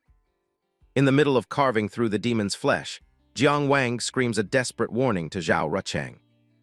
Zhao is stuck, desperately trying to yank his weapon free before the next hit lands. The demon swings its massive arms in a total frenzy, sent the two brothers flying across the courtyard. It's a complete wipeout. The impact of its counterattack is massive, cratering the ground and sending debris everywhere. Dust and spirit energy cloud the area as the brothers try to regain their footing. Nearby, Ling He is busy holding off a swarm of smaller ghosts, calling out for his brothers as the situation spirals out of control. Jiang Wang crouches low, catching his breath as the battle intensifies around him. Zhao Rucheng is slammed into the ground, coughing up blood as his sword snaps clean in half. The massive, resentful ghost looms over the fallen Zhao Rucheng, its giant clawed hand reaching down like a predator about to claim its prize. A sudden, powerful shockwave rips through the air, momentarily halting the ghost's advance. Zhao Rucheng grits his teeth, his eyes squeezed shut as he waits for the killing blow. But nothing happens. He slowly opens his eyes to find himself completely unscathed. Du Yehu, known to his brothers as Old Hu, suddenly steps into the fray, his massive frame glowing with a fierce, red-hot energy. Jiang Wang looks back in shock, calling out for his second brother as he sees the sudden transformation. Zhao Rucheng manages a weak cry for old Hu, watching as the muscular man prepares to face the beast. Du Yehu unleashes his Qi blood smoke signal, declaring that even without unlocked meridians, his raw vital energy is enough to level the playing field. A spectral tiger aura roars around him as he gathers every ounce of his strength into his fists. With a thunderous roar, Du Yehu punches the ghost, the force of the blow sending ripples through the creature's spectral form. Jiang Wang encourages him, knowing this blinding display of power is their best chance to disrupt the monster's vision. Du Yehu's skin turns a deep, burning crimson, and steam begins to rise from his overheating body.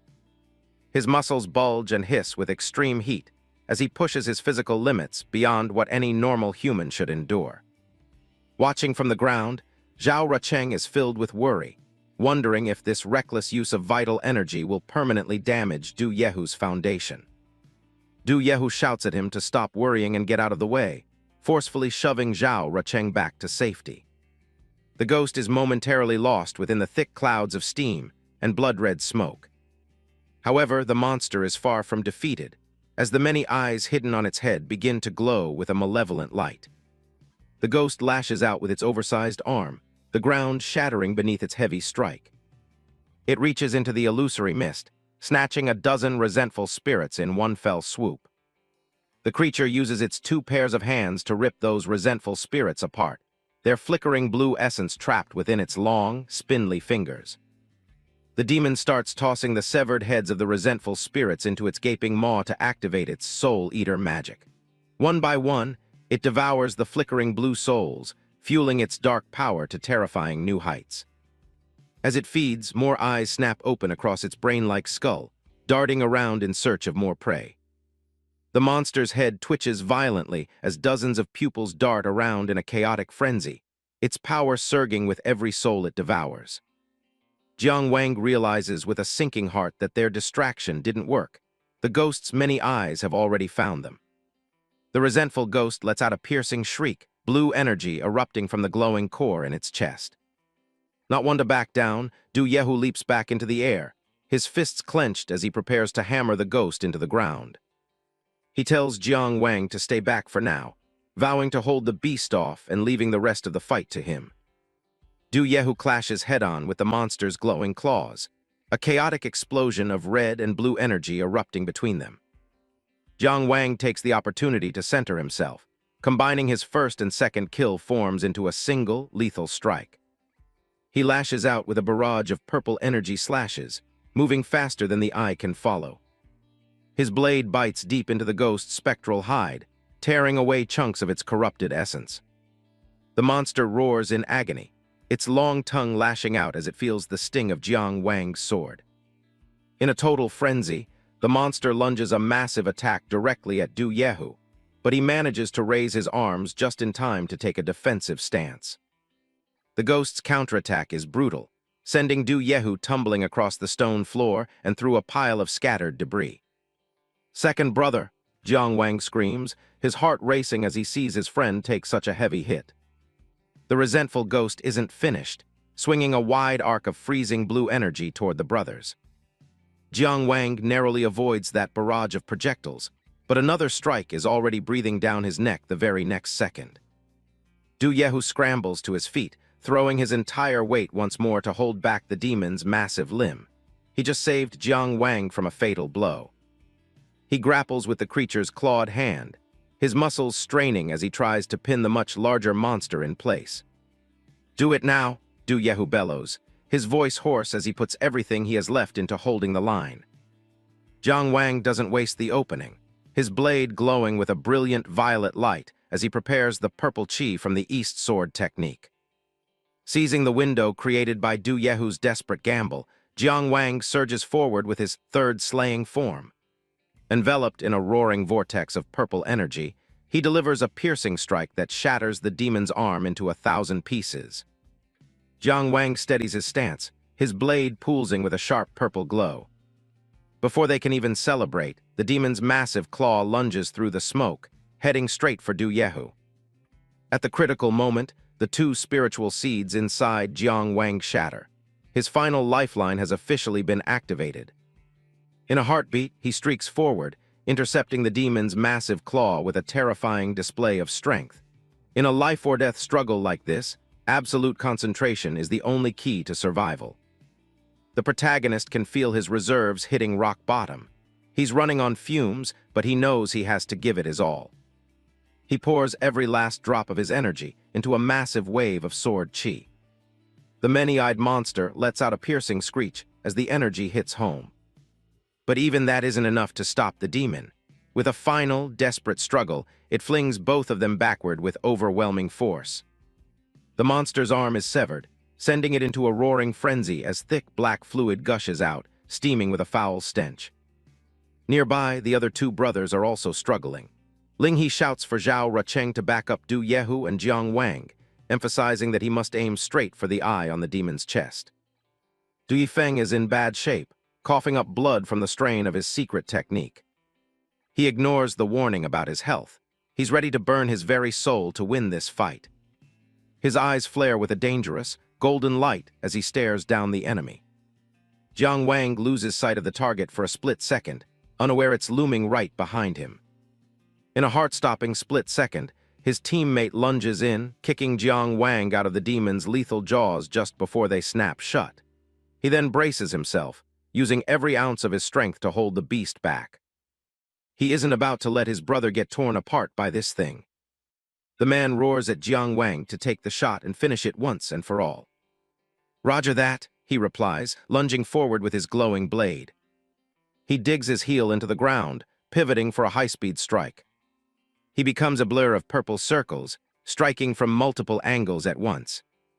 A heavy blow connects with the monster's trunk, shaking it to the core. But just as he's about to land the final blow of his combo, Jiang Wang's sword lets out a sharp crack and snaps clean in half. The demon's body is simply too ironclad. A single missed beat in his rhythm, and he pays the price instantly.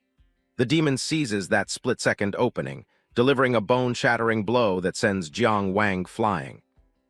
On the other side, Du Yehu has also lost his footing, sent reeling backward by the demon's overwhelming strike. Despite its overwhelming power, the resentful demon is now down to its last good leg, struggling to maintain its balance as it staggers forward. Seizing the moment, Zhao Rucheng activates his first kill style and lunges forward like a bolt of lightning. A precise thrust skewers the creature's foot, pinning it to the floor. The resentful demon screeches in agony, all its eyes swirling down to lock onto Zhao Rucheng. But just as it prepares to strike, a small stone flies out of nowhere and hits it square in the forehead with a sharp pop. With just that single hit, the resentful demon collapses backward with a heavy thud. Thinking he could finish it alone, Zhao Rucheng screams for the others to stay back. He's completely oblivious to the monster's jagged, bone-exposed limb, shards of fractured bone thrusting toward him in that fatal missed beat. And once again, it's the second brother, Du Yehu. In the nick of time, he leaps in to save Zhao Rucheng's life yet again. As he holds back the assault, he barks at Rucheng. "What's with that look? I'm your second brother, for God's sake. I'll protect you guys to the bitter end. Did you really think I'd just stand by and watch?"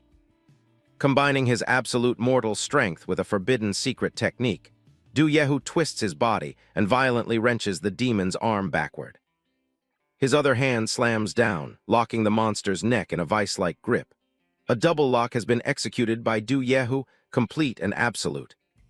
He screams for his friend, holding the beast's head in place for a final strike. In response, Jiang Wang leaps into the air, his blade poised and ready as a streak of purple lightning flashes across the steel. The tip of his blade finds the monster's central eye and pierces straight through. He follows through, burying the entire sword in the beast's chest core. It lets out a terrifying howl as its body continues to thrash around in a mad frenzy. Jiang Wang is stunned to see the creature thrashing even more violently than before.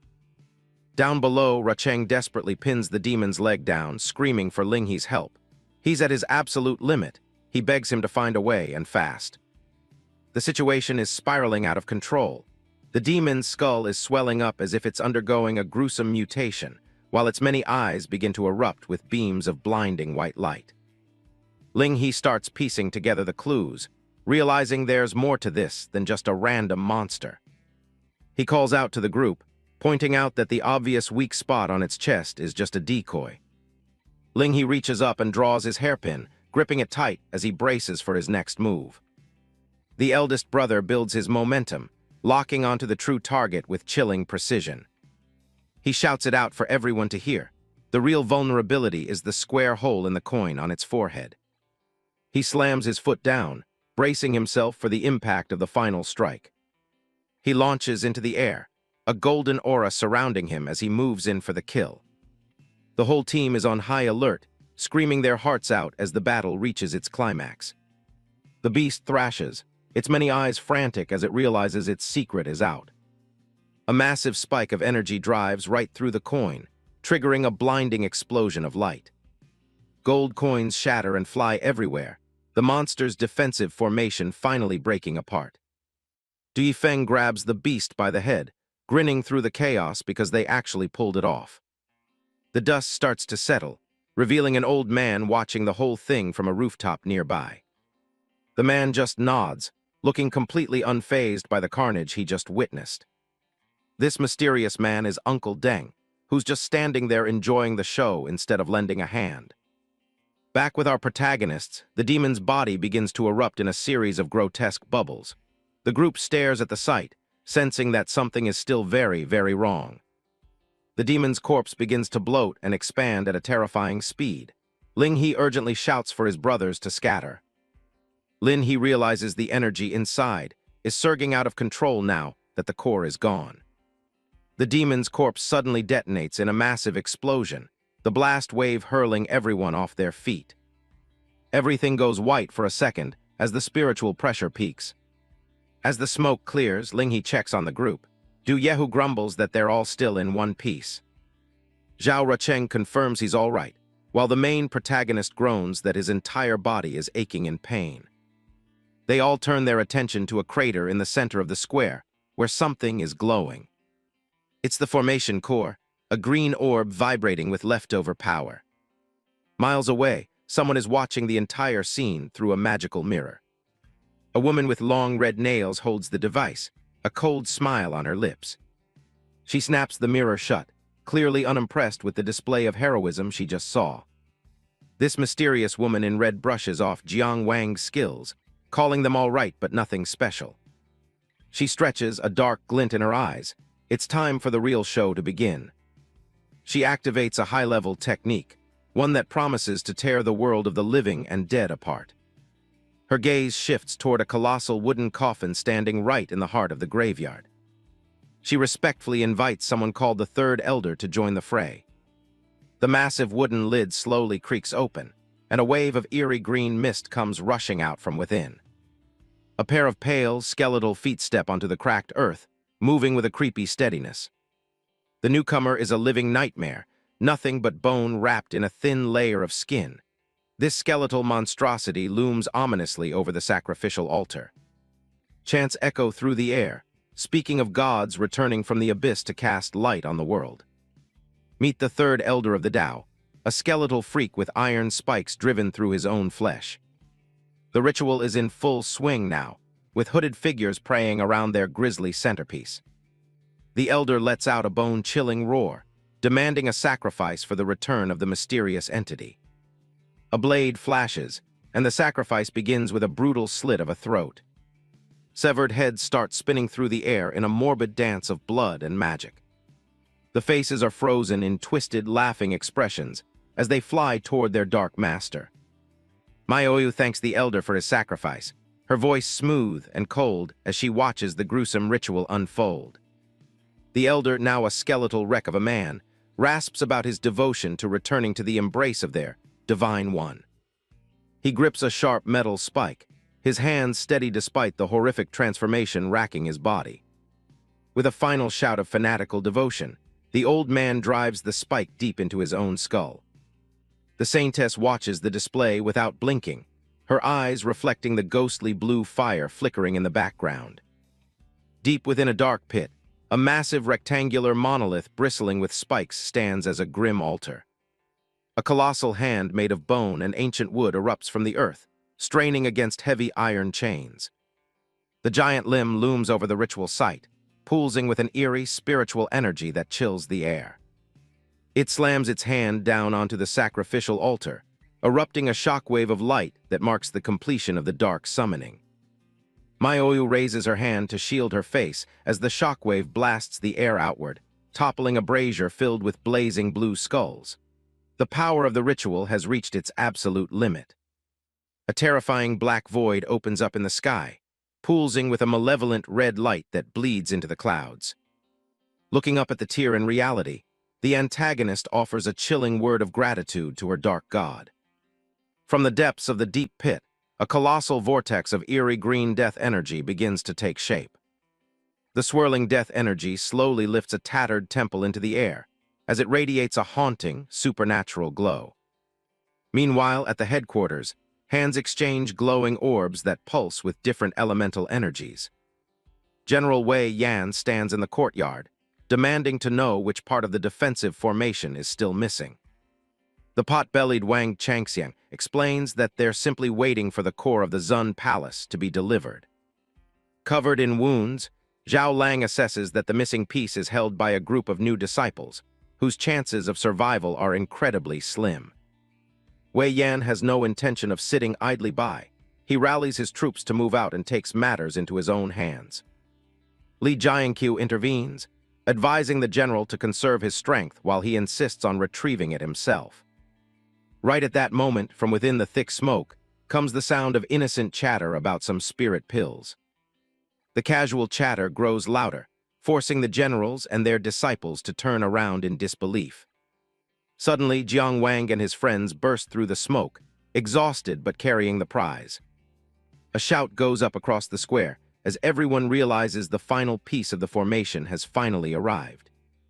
Wang Changxiang reaches out his hand with great urgency, demanding the immediate handover of the formation core without wasting a single second. The green orb is placed into the ritual circle, joining the other colored gems in a perfect alignment. The senior brother begins a series of complex hand seals, channeling every bit of spiritual energy to activate the formation. The gathered cores begin to glow with intense light, spinning faster and faster in a magical blur. They start merging into a single, unified source of power, vibrating with an incredible intensity. With a sharp, powerful command, the Grandmaster disperses energy throughout the entire defensive array. But everything remains in dead silence as the incantation continues to be recited. The mantra "disperse" rings out for the third time, shattering the terrifying silence that grips the air. Wei Yan watches the spectacle with a grim face, ordering everyone to prepare for the battle of their lives. Eyes widen in sheer terror as the seal is shattered, and something truly repulsive emerges from the pitch-black sky. A massive glowing gate of blue light rises from the ruins, held in place by spectral chains. It's the Ghost Gate, a legendary portal to the underworld, adorned with skulls and dark inscriptions. A massive vortex of soul energy erupts from the gateway as it fully rises above the ground, right where the sacrificial altar once stood. Vengeful spirits begin to swarm into the air like a spreading plague. Seeing the scale of the threat, General Wei Yan screams for a red alert to be triggered immediately. Zhao Lang receives the order, his face turning pale as he prepares to trigger the emergency signal. He strikes a light, a column of fire erupting from the incense stick held firmly in his hand. A parchment explains the dire rules. Yellow is a warning, red means citywide destruction, and black is a fight to the death. The red flare from the incense stick shoots straight into the heart of the dark sky, cutting through the thick gloom. A single, brilliant beam of crimson light pierces the eye of the swirling vortex looming over the town. Within seconds, the signal spreads, turning the ominous dark clouds above into a sea of blood-red energy. Panic begins to spread through the streets as the people of Finland look up at the sky in utter confusion and dread. Standing over a fallen foe, a lone muscular warrior notices the alert, but chooses to trust the leaders at the palace. Deep within the palace, a mysterious high-ranking official stares at the crimson warning light in a fit of rage.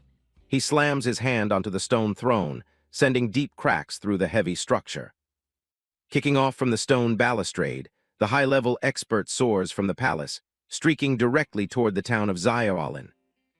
In the quiet of his room, Master Dong sighs and fans himself, feeling the heavy weight of his years as the chaos unfolds.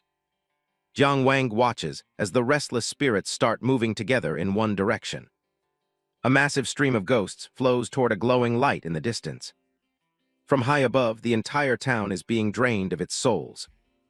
The blue spectral energy begins to take a physical shape in the air.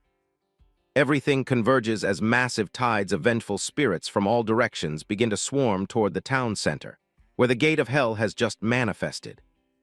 Wei Yan realizes that the legendary gates of the underworld have actually manifested. Jiang Wang tries to get some answers, but his seniors are just as confused as he is. Sharp bursts of light crackle through the dark sky. Jiang Wang stays alert, feeling the pressure in the air change. Suddenly, the surrounding spirits are pulverized as golden beams of light streak in from nowhere, slashing through them. Violent energy slashes through the atmosphere. A colossal energy dome known as the Nine Heavens Astral Wind descends directly upon the heart of the Demon Gate. The team stands their ground as the wind and spirits clash around them. A massive pillar of energy strikes the tiled floor directly in front of the crowd with overwhelming force. Wei Yan senses the overwhelming presence of a high-ranking deacon standing right before him. The disciples struggle to stay upright against the overwhelming power of the astral wind. The sun breaks through the clouds as the energy ritual peaks. Below, a massive crater is revealed in the town, carved out by the spiritual vortex. The gate of hell has completely vanished. An angry shout echoes as a mysterious silhouette appears in the dust. Taken aback, Du Yahu wonders aloud, asking his fellow disciples who that person could be. Wei Feng and Bearded Qi appear as the small but powerful old man explains that the entire town was merely a sacrifice. He is fuming with rage that the demonic cultists succeeded and escaped right under his nose. Tension builds as the survivors face their superiors. General Wei Yan immediately bows in respect, but the city lord ignores him completely. Turning to his partner, he muses that the demonic cult should have stayed to defend the gate. The fact that they fled the moment the ritual ended clearly points to a much darker conspiracy. Wei Yan tries to explain how the Gate of Ghosts suddenly appeared and ruined their plans. Wei Feng doesn't want to hear it and delivers a brutal slap across the general's face. The force of the strike sends the general flying backward. The rest of the cultivators can only watch as their leader is publicly shamed. Wei Feng reminds him that his position was a favor and that he's been a total failure. Du Yifeng gets heated, but Jiang Wang keeps him from doing anything reckless. Wei Yan drops to one knee, accepting full responsibility for the disaster. Wei Feng stares at him with cold, unforgiving eyes. Qi the Bearded warns that they need to move fast before the aquatic clan takes advantage of the chaos. Wei Feng demotes the general on the spot and orders a fine for his entire camp. Wei Yan takes the punishment without another word. The city lord and his guard fly off, planning to use the chaos to lure out the White Bone sect. Far away, the scene shifts to the dark and foreboding Qingjiang waters. Deep beneath the surface, a young girl from the aquatic clan swims through their sprawling city. This is the Water Palace, where the powerful aquatic clans reside. Inside, a man with blue hair and horns enjoys a drink. He's deep in conversation with a hooded envoy from the White Bone sect. Song Qingyu sees right through the messenger's games, dismissing his attempts at manipulation. The White Bone envoy tries to pressure Song Qingyu, bringing up his father's history. Song Qingyu isn't interested, slamming his cup and calling for his guards. He orders the guests to be escorted out, refusing to assist the cult with their land-based schemes. The envoy can see he's getting nowhere with his demands. Song Qingyu makes it clear that betraying his father's honor is out of the question. A pufferfish teapot pours out some tea as the talk reaches a standstill. He warns that leaving the water means losing their foundation and asks if they can afford his help. The hooded figure reveals their best offering, a complete dragon pearl. Song Qingyu admits it's a precious gift, but he doesn't drop his guard. He takes a drink, still dismissive of the envoy's manipulation. With no deal in sight, the envoy finally decides to take his leave. The visitor vanishes into the dark water, heading back to his own masters. Alone now, Song Qingyu scoffs at the envoy's pathetic attempt to talk about honor. A voice from the shadows asks him what he really thinks of the situation. He's furious about the emperor's arrogant request to marry off his sister, Qingzhai. He remembers how the Zhuang kingdom was built using his family's help. The alliance was supposed to be sealed by the marriage of his aunt, Song Wangxi. But she was betrayed and died a tragic, lonely death within the palace walls. Red flowers bloom near the palace, serving as a grim reminder of that history. His grip tightens until his teacup shatters into a dozen pieces. His father's voice reminds him the marriage wasn't forced, then asks about Qingzhai. He decides to send his sister to Maple Forest City in disguise for her own safety. The dragon pearl glows on its tray, holding immense energy and hidden traps. He tells his father to refine the pearl to save his life, while he handles the palace. Back at the academy, Du Yifeng talks about the high price of meridian pills. A fellow disciple picks his nose while gossiping about Wang Changxiang's spending habits. Jiang Wang wonders why a top student like him would even need such a pill. They whisper about a family secret, that the genius has an older brother. In a quiet corner of the city, a hand pushes open an old wooden door. A man in plain robes walks across his humble courtyard. An orange cat dozes on a bench, completely undisturbed by the world. The man stands alone in the yard, looking like any other ordinary citizen. A simple meal of steamed meat and vegetables was served immediately as soon as Wang Changxiang arrived home. "Dinner's ready," Wang Changxiang's older brother shouted, though the house felt strangely empty.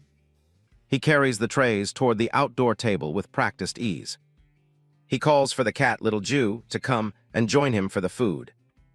The cat jumps onto the stool, eager for its share of the meal. It happily munches on its own small bowl of rice, looking very satisfied. The man eats in silence, his face worn and tired. Wang Changxiang didn't even pick up his chopsticks. Instead, he softly called out to his older brother. Wang Changji looks up, shocked to see his talented brother at his table. The two sat together in the silent courtyard, their conversation weighed down by a heavy heart. Wang Changxiang tells his brother about the mysterious disappearance of everyone in Xiaolan town. Wang Changji remained silent, seemingly indifferent, his face devoid of emotion as he gripped his chopsticks. Wang Changxiang went on for a while, but his brother brushed it aside, saying the academy and the judiciary would handle the matter.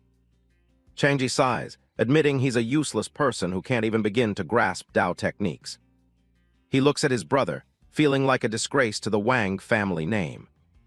He tries to feed some greens to their cat, Xiao Ju, telling the pet it needs more than just meat.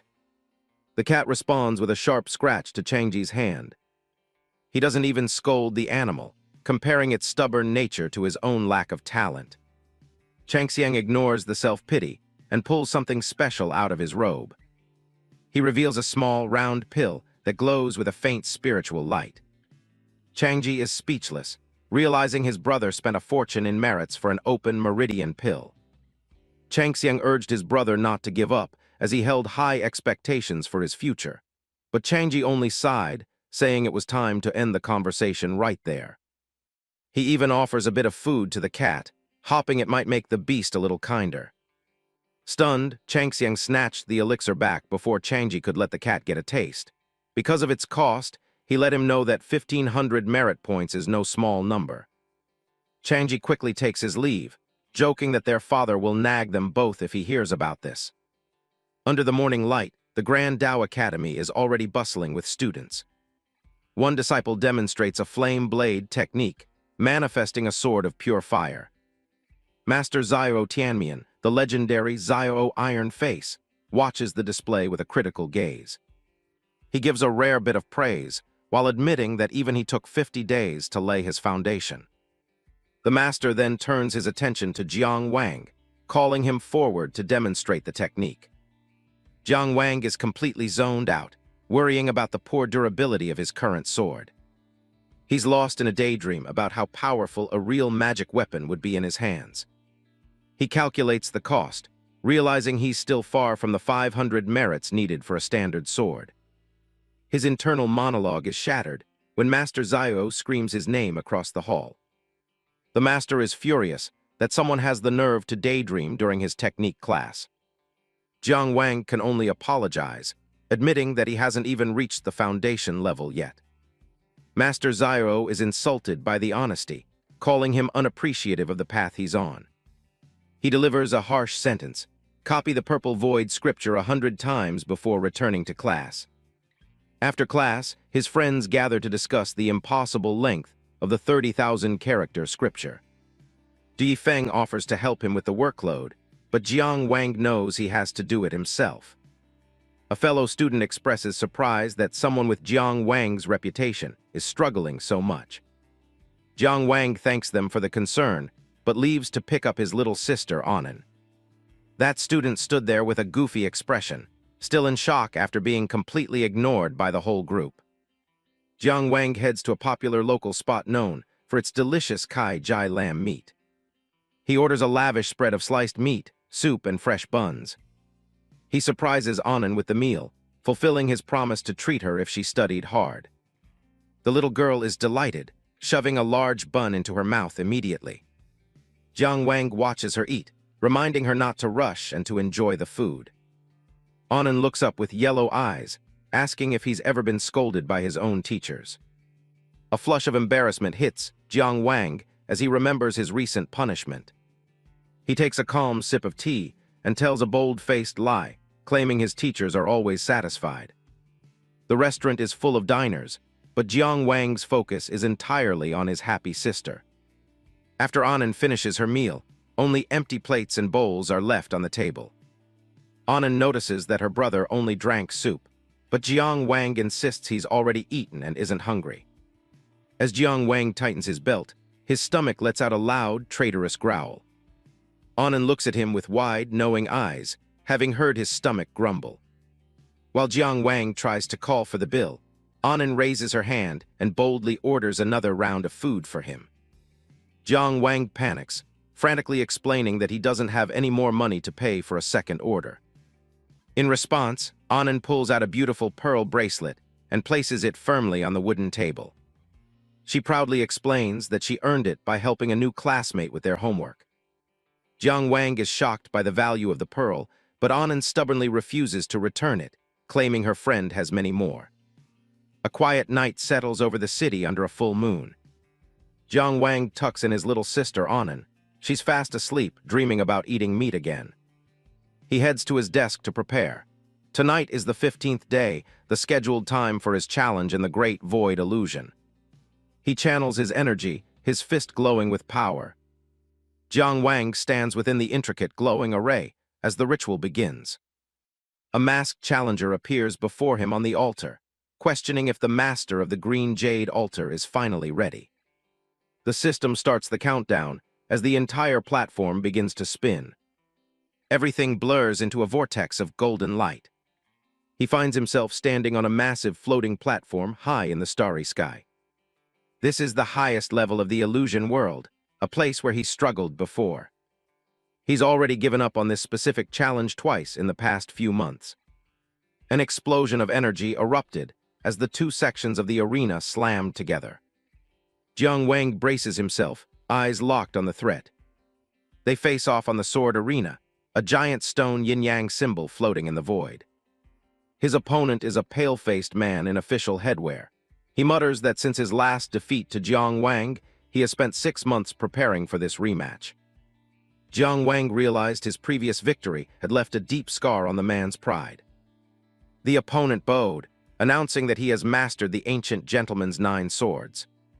The name of the technique sends a jolt through Jiang Wang. It's a legendary Confucian art. The countdown hits 1, and Jiang Wang's opponent leaps into the air. His sword also emits a purple glow, ready for the clash. Since this isn't the real world, Jiang Wang decides to gamble everything on his next move. Deciding to go all in, Jiang Wang swallows 9 spirit pills at once. He counters with his signature purple, Qi comes from the East technique. He pours every ounce of his will into the 5th form, A colossal blade begins to take shape from Jiang Wang's technique. The two blades meet with a violent clash. Shards of the spiritual swords shatter and spray across the platform. Jiang Wang's entire attack is pulverized into pink dust. As his blade pierces through, the opponent finishes Jiang Wang off with a philosophical quote about self-improvement. Jiang Wang begins to dissolve, realizing he never stood a chance. His opponent stands there in total triumph, wondering if his new technique was truly that overwhelming. The system announces the new altar master while he celebrates his victory. Back in reality, Jiang Wang snaps awake in a cold sweat. He sits up, reeling from the loss of his position at the green jade altar. He knew defeat was possible, but he didn't expect to be completely crushed. He needs a better foundation. He enters his Tongshan palace through deep meditation to reevaluate his path. He walks up the spiritual stairs toward the core of his cultivation. This spiritual world is where every cultivator must build their base. A small spirit creature chirps at him as he studies the formation diagrams. The Zhou Tian star formation is undeniably stronger than the standard one. While most use 81 points, the Zhou Tian map requires 365, making it exponentially harder. It would take him at least half a year just to reach the 9th rank with this method. And every rank after that would be an even slower, more grueling process. But knowing that victory won't come easy, he chooses the long road to build an ultimate foundation. Jiang Wang looks back on his journey, realizing that every step in cultivation is a grueling struggle. The scene shifts to the Sanfin Xianqiang Tower, a local tavern. Inside, the brothers raise their cups in a celebratory toast. Zhao Rucheng is footing the bill, insisting that true cultivation requires a full experience of life, including fine wine and company. He relaxes with the courtesans, wondering where their eldest brother has run off to. Jiang Wang explains that Big Brother went to pick up little Anand from school. Deciding it's time for real talk, Jiang Wang asks the ladies to leave so they can focus on their own affairs. The courtesans bow out and head for the door.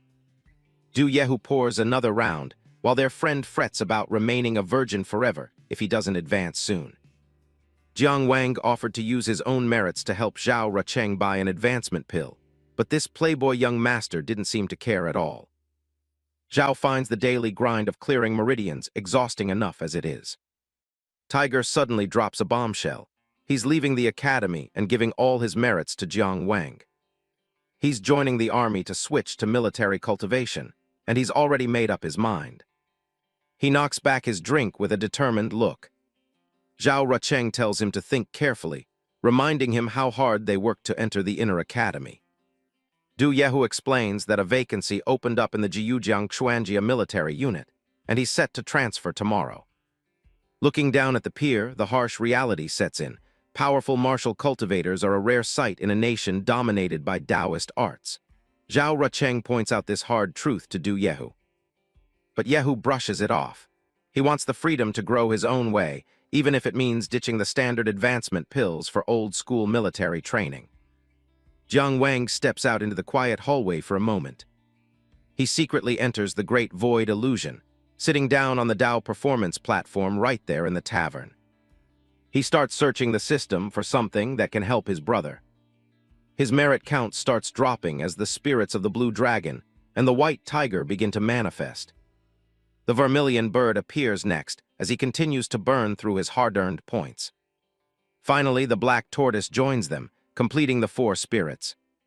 The simulation finishes, rewarding him with the 4 spirits body refining technique. It cost a fortune in merits, but Jiang Wang knows this transcendental military technique is worth the price. The spiritual glow fades as he finishes his business in the illusion world.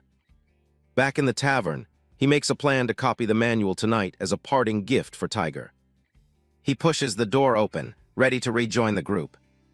He stops short when he sees a beautiful woman standing alone in the corridor. Mayu turns and catches his eye, looking surprised to see him there. Jiang Wang stares back, taken aback by her sudden presence. The two cross paths in the narrow hallway. Mayu's eyes linger on him, as if she's recognized something hidden within him. Jiang Wang keeps his head down, offering a quick apology as he brushes past her. He kicks himself for being so reckless, entering the illusion in such a crowded public place. He doesn't realize that the Saintess is still watching him from the shadows. Back at the table, he hands the newly acquired technique over to Du Yehu. The tavern's Madame Li bursts into the room, gushing over how handsome young Master Zhao has become. Zhao Rucheng tries to keep his distance, feeling a bit overwhelmed by her sudden enthusiasm. He jokingly complains that he has higher standards and is only interested in seeing Maioyu tonight. Maioyu watches Jiang Wang intensely, a strange suspicion beginning to take root in her mind. Jiang Wang remains oblivious to her gaze, calmly finishing his drink. Zhao Rucheng wobbles slightly, questioning if the alcohol has finally started to get the best of him as he spots a breathtaking beauty stepping into their private room. Maioyu maintains her playful facade, teasing the young master about his persistent advances. Zhao is genuinely impressed. It's rare for a woman to resist his charm, especially given how much he spent tonight. Maioyu admits that while Zhao is handsome and generous, he simply isn't what she's looking for. She leans in close to Jiang Wang, telling him flatly that he doesn't seem to care for her at all. The atmosphere in the private room remains lighthearted despite the underlying tensions. Tiger starts rounding everyone up, deciding it's finally time to call it a night. Zhao Rucheng isn't ready to give up yet, claiming he's never pursued a woman this persistently before. He lays it on thick, declaring that his love for Maioyu is like an overflowing flood. Maioyu laughs off his flowery words, mockingly praising his delicate and clear heart. But her smile quickly vanishes as she calls him out on being merely bored rather than in love. Zhao pauses, his eyes narrowing as he realizes she's seen right through his playboy act. He huffs, suddenly annoyed by how clever she is. Jiang Wang stands up to leave, mentioning he has to get home and cook for his little sister, Anan.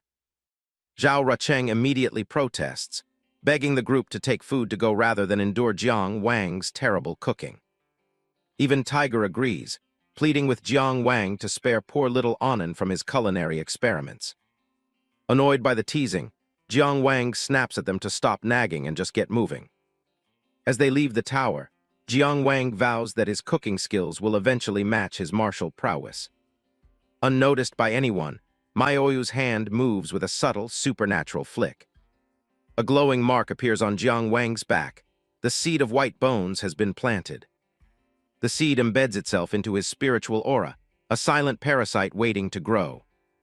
Maioyu watches from the balcony, hoping he's a true Dao child, so he can serve as nourishment for her sect. The next morning, the group gathers on the outskirts of Finglin City by a massive red maple tree. Tiger tests his strength one last time, the air crackling with the force of his pending departure. He faces his brothers, ready to carve his own path in the military world. Before they part ways, Jiang Wang pulls out the manual he prepared specifically for this moment. He hands the Four Spirits body refining technique over to his second brother. Tiger is stunned by the gift, while Zhao Rucheng leans in, eager to get a look at the technique for himself.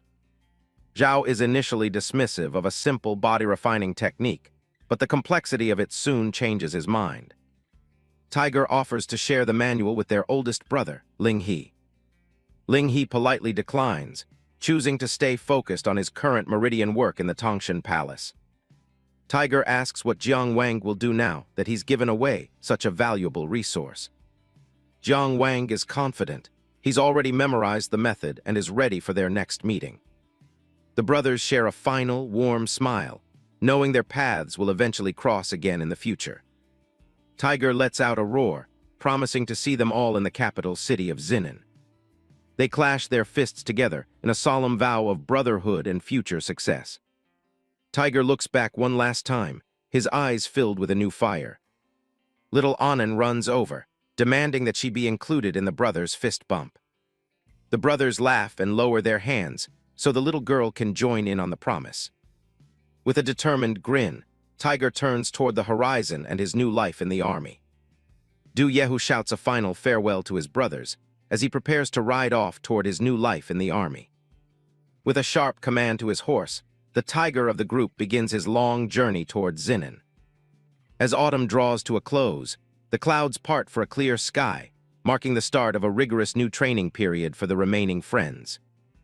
Jiang Wang immerses himself in the Four Spirits Body Refining Technique, visualizing the potent wood element power of the Azure Dragon.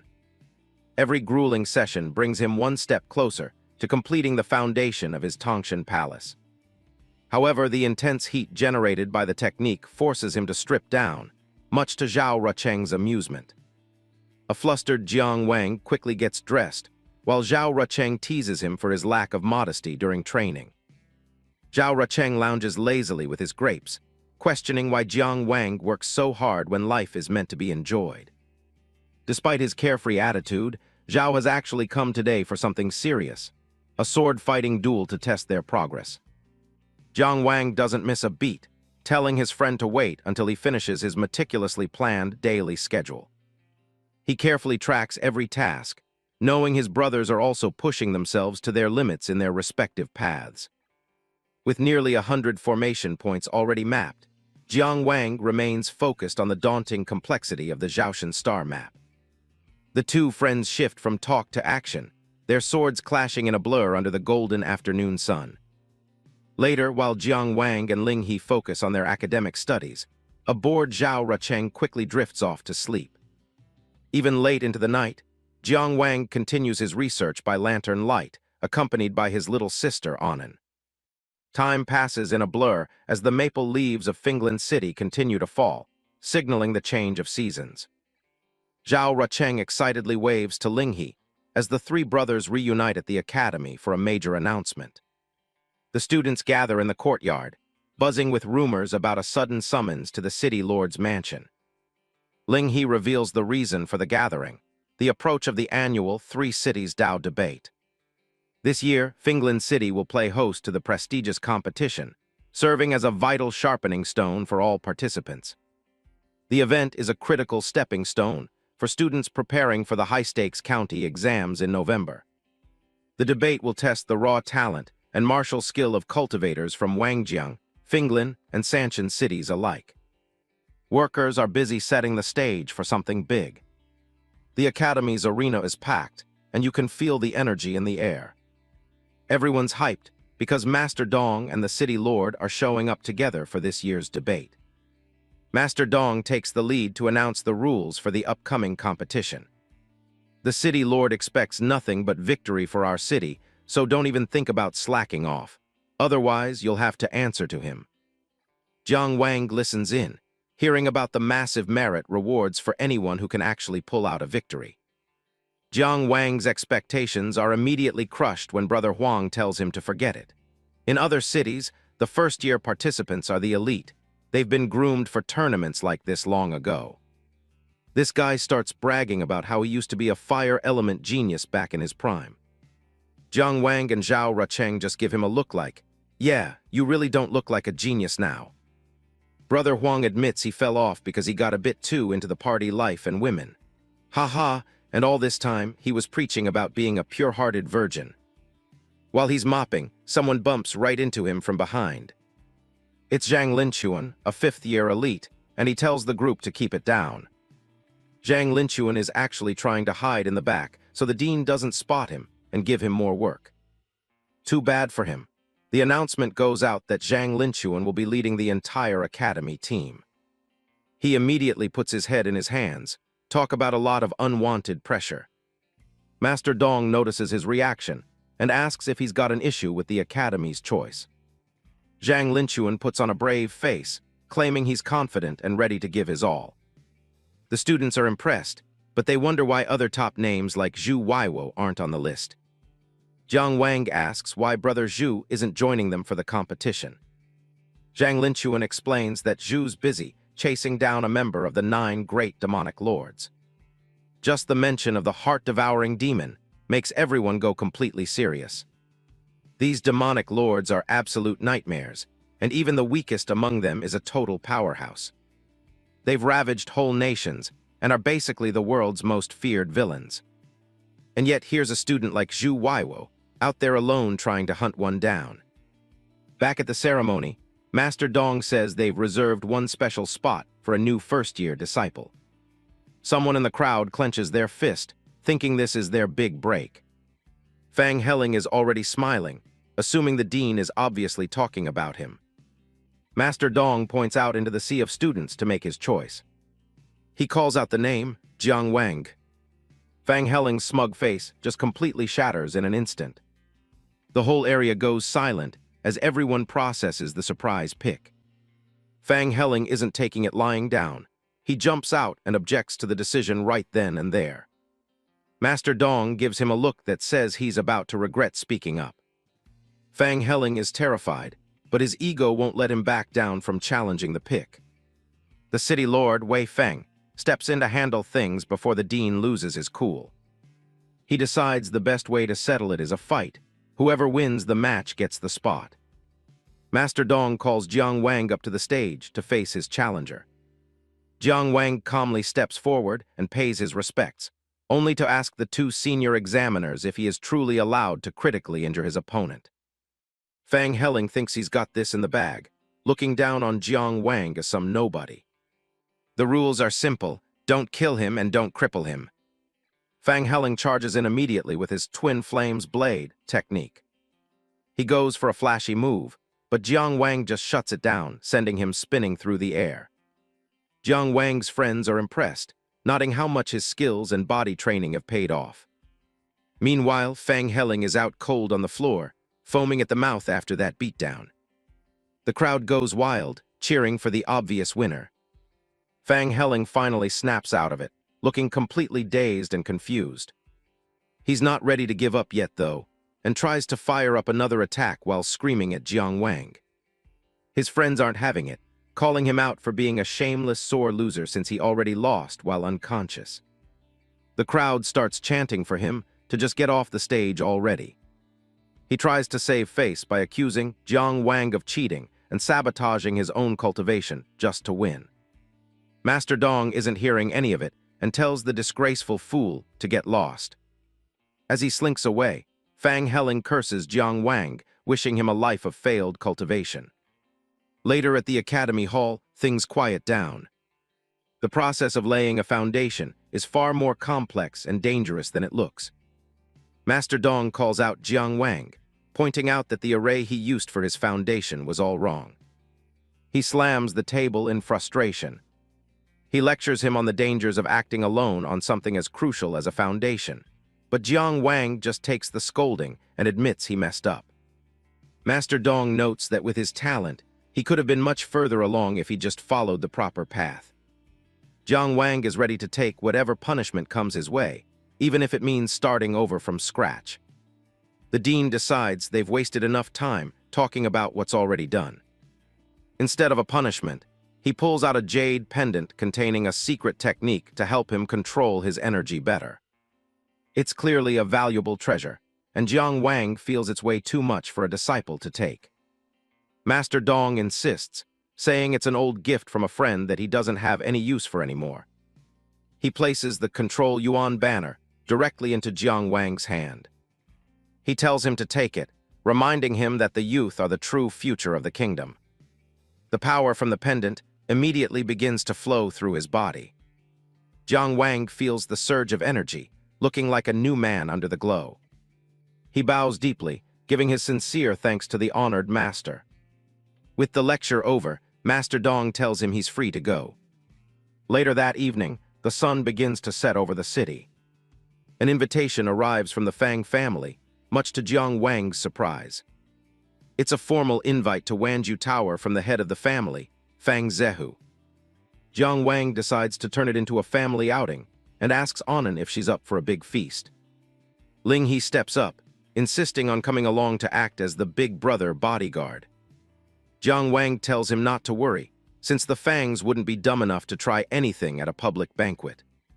Jiang Wang and Anan bid farewell to Ling He, heading toward the tower as night falls. They arrive at the prestigious Wanju Tower, where the meeting is set. The staff is already waiting for them, ready to lead the honored guest to the private room. But as soon as he steps inside, Jiang Wang spots someone who makes him pause. Sitting with Fang Zehu is a massive, scarred man who looks like he's seen 100 battlefields. The head of the family, Fang Zehu, greets him with a fake smile, calling him an honorable nephew. He starts by complimenting Anand, trying to act like a friendly host. Jiang Wang wants to get straight to business, but Fang Zehu insists they eat their fill first. Anand doesn't mind the food at all, but she can't help but think the big, bearded guy looks even scarier than Brother Tiger. Big Beard Fang sits in silence, his imposing presence filling the room with an unspoken threat. High above the lake, Wanju Tower stands as a beacon of luxury and power in the night. Fang Zehu gestures to a servant, who presents a golden abacus as a gift for Anand's supposed cleverness. Jiang Wang keeps eating, completely unimpressed by the display of wealth. He wants to know the real reason he was invited. The family head starts with a fake apology, claiming he wants to put all the past unpleasantness behind them. He mentions that with Fang Pengju gone, the family's future rests on Fang Heling, who's been drinking himself into a stupor since losing the duel. Jiang Wang doesn't even look up from his bowl, giving a curt, "So." Zehu finally gets to it. He wants Jiang Wang to lie and say he cheated so that Heling can get his confidence back. Jiang Wang stops mid-bite, his voice cold as he refuses to betray his conscience for the sake of a sore loser's pride. Thinking everyone has a price, Fang Zehu pushes forward a box containing a rare and powerful Dao Yuan stone. He explains that the stone holds 100 units of energy, enough to potentially finish Jiang Wang's foundation instantly. He smiles, certain that a mere academy disciple won't be able to resist such a massive bribe. But Jiang Wang just pushes the bribe right back, telling him point-blank that Fang Heling isn't worth it. He tells Anand they're leaving, even though she's mid-meal and heartbroken over her half-eaten chicken leg. The mask of hospitality finally slips, and Fang Zehu warns him that the Fang family isn't someone he should be making enemies of. He laughs at the idea that Jiang Wang's status as a disciple will protect him from the family's reach. He introduces his cousin, Fang Zheang, the city guard commander who even the academy director has to respect. The massive warrior looms over them like a mountain, his shadow swallowing the siblings whole. Jiang Wang recognizes him immediately. This is the man who stood beside the city lord back in Xiaolan town. He knows he's in a dangerous spot, as the commander's rank and power are far beyond anything he can handle right now. Suddenly, the room shakes as Big Beard Fang slams his fist into the table, shattering the feast in an explosion of wood and food. Poor Anand can only watch in horror as her precious chicken leg flies through the air. The commander's eyes are burning with rage, but they aren't directed at Jiang Wang. Fang Zehu watches with a smirk, thinking his cousin is about to crush the arrogant young disciple for him. Instead, Big Beard Fang turns his fury on Zehu, calling him a pathetic coward for what he just tried to do. He's disgusted that his family name was used to try and bully a talented young man into lying. He makes it clear that while they share a name, he's never taken a single dime from the main Fang family.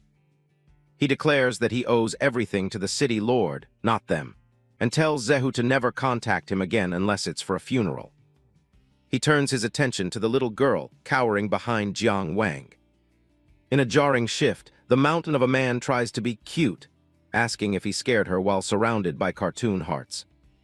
Anand is absolutely traumatized by the sight, while Big Beard Fang just stands there, completely oblivious to how terrifying he still is.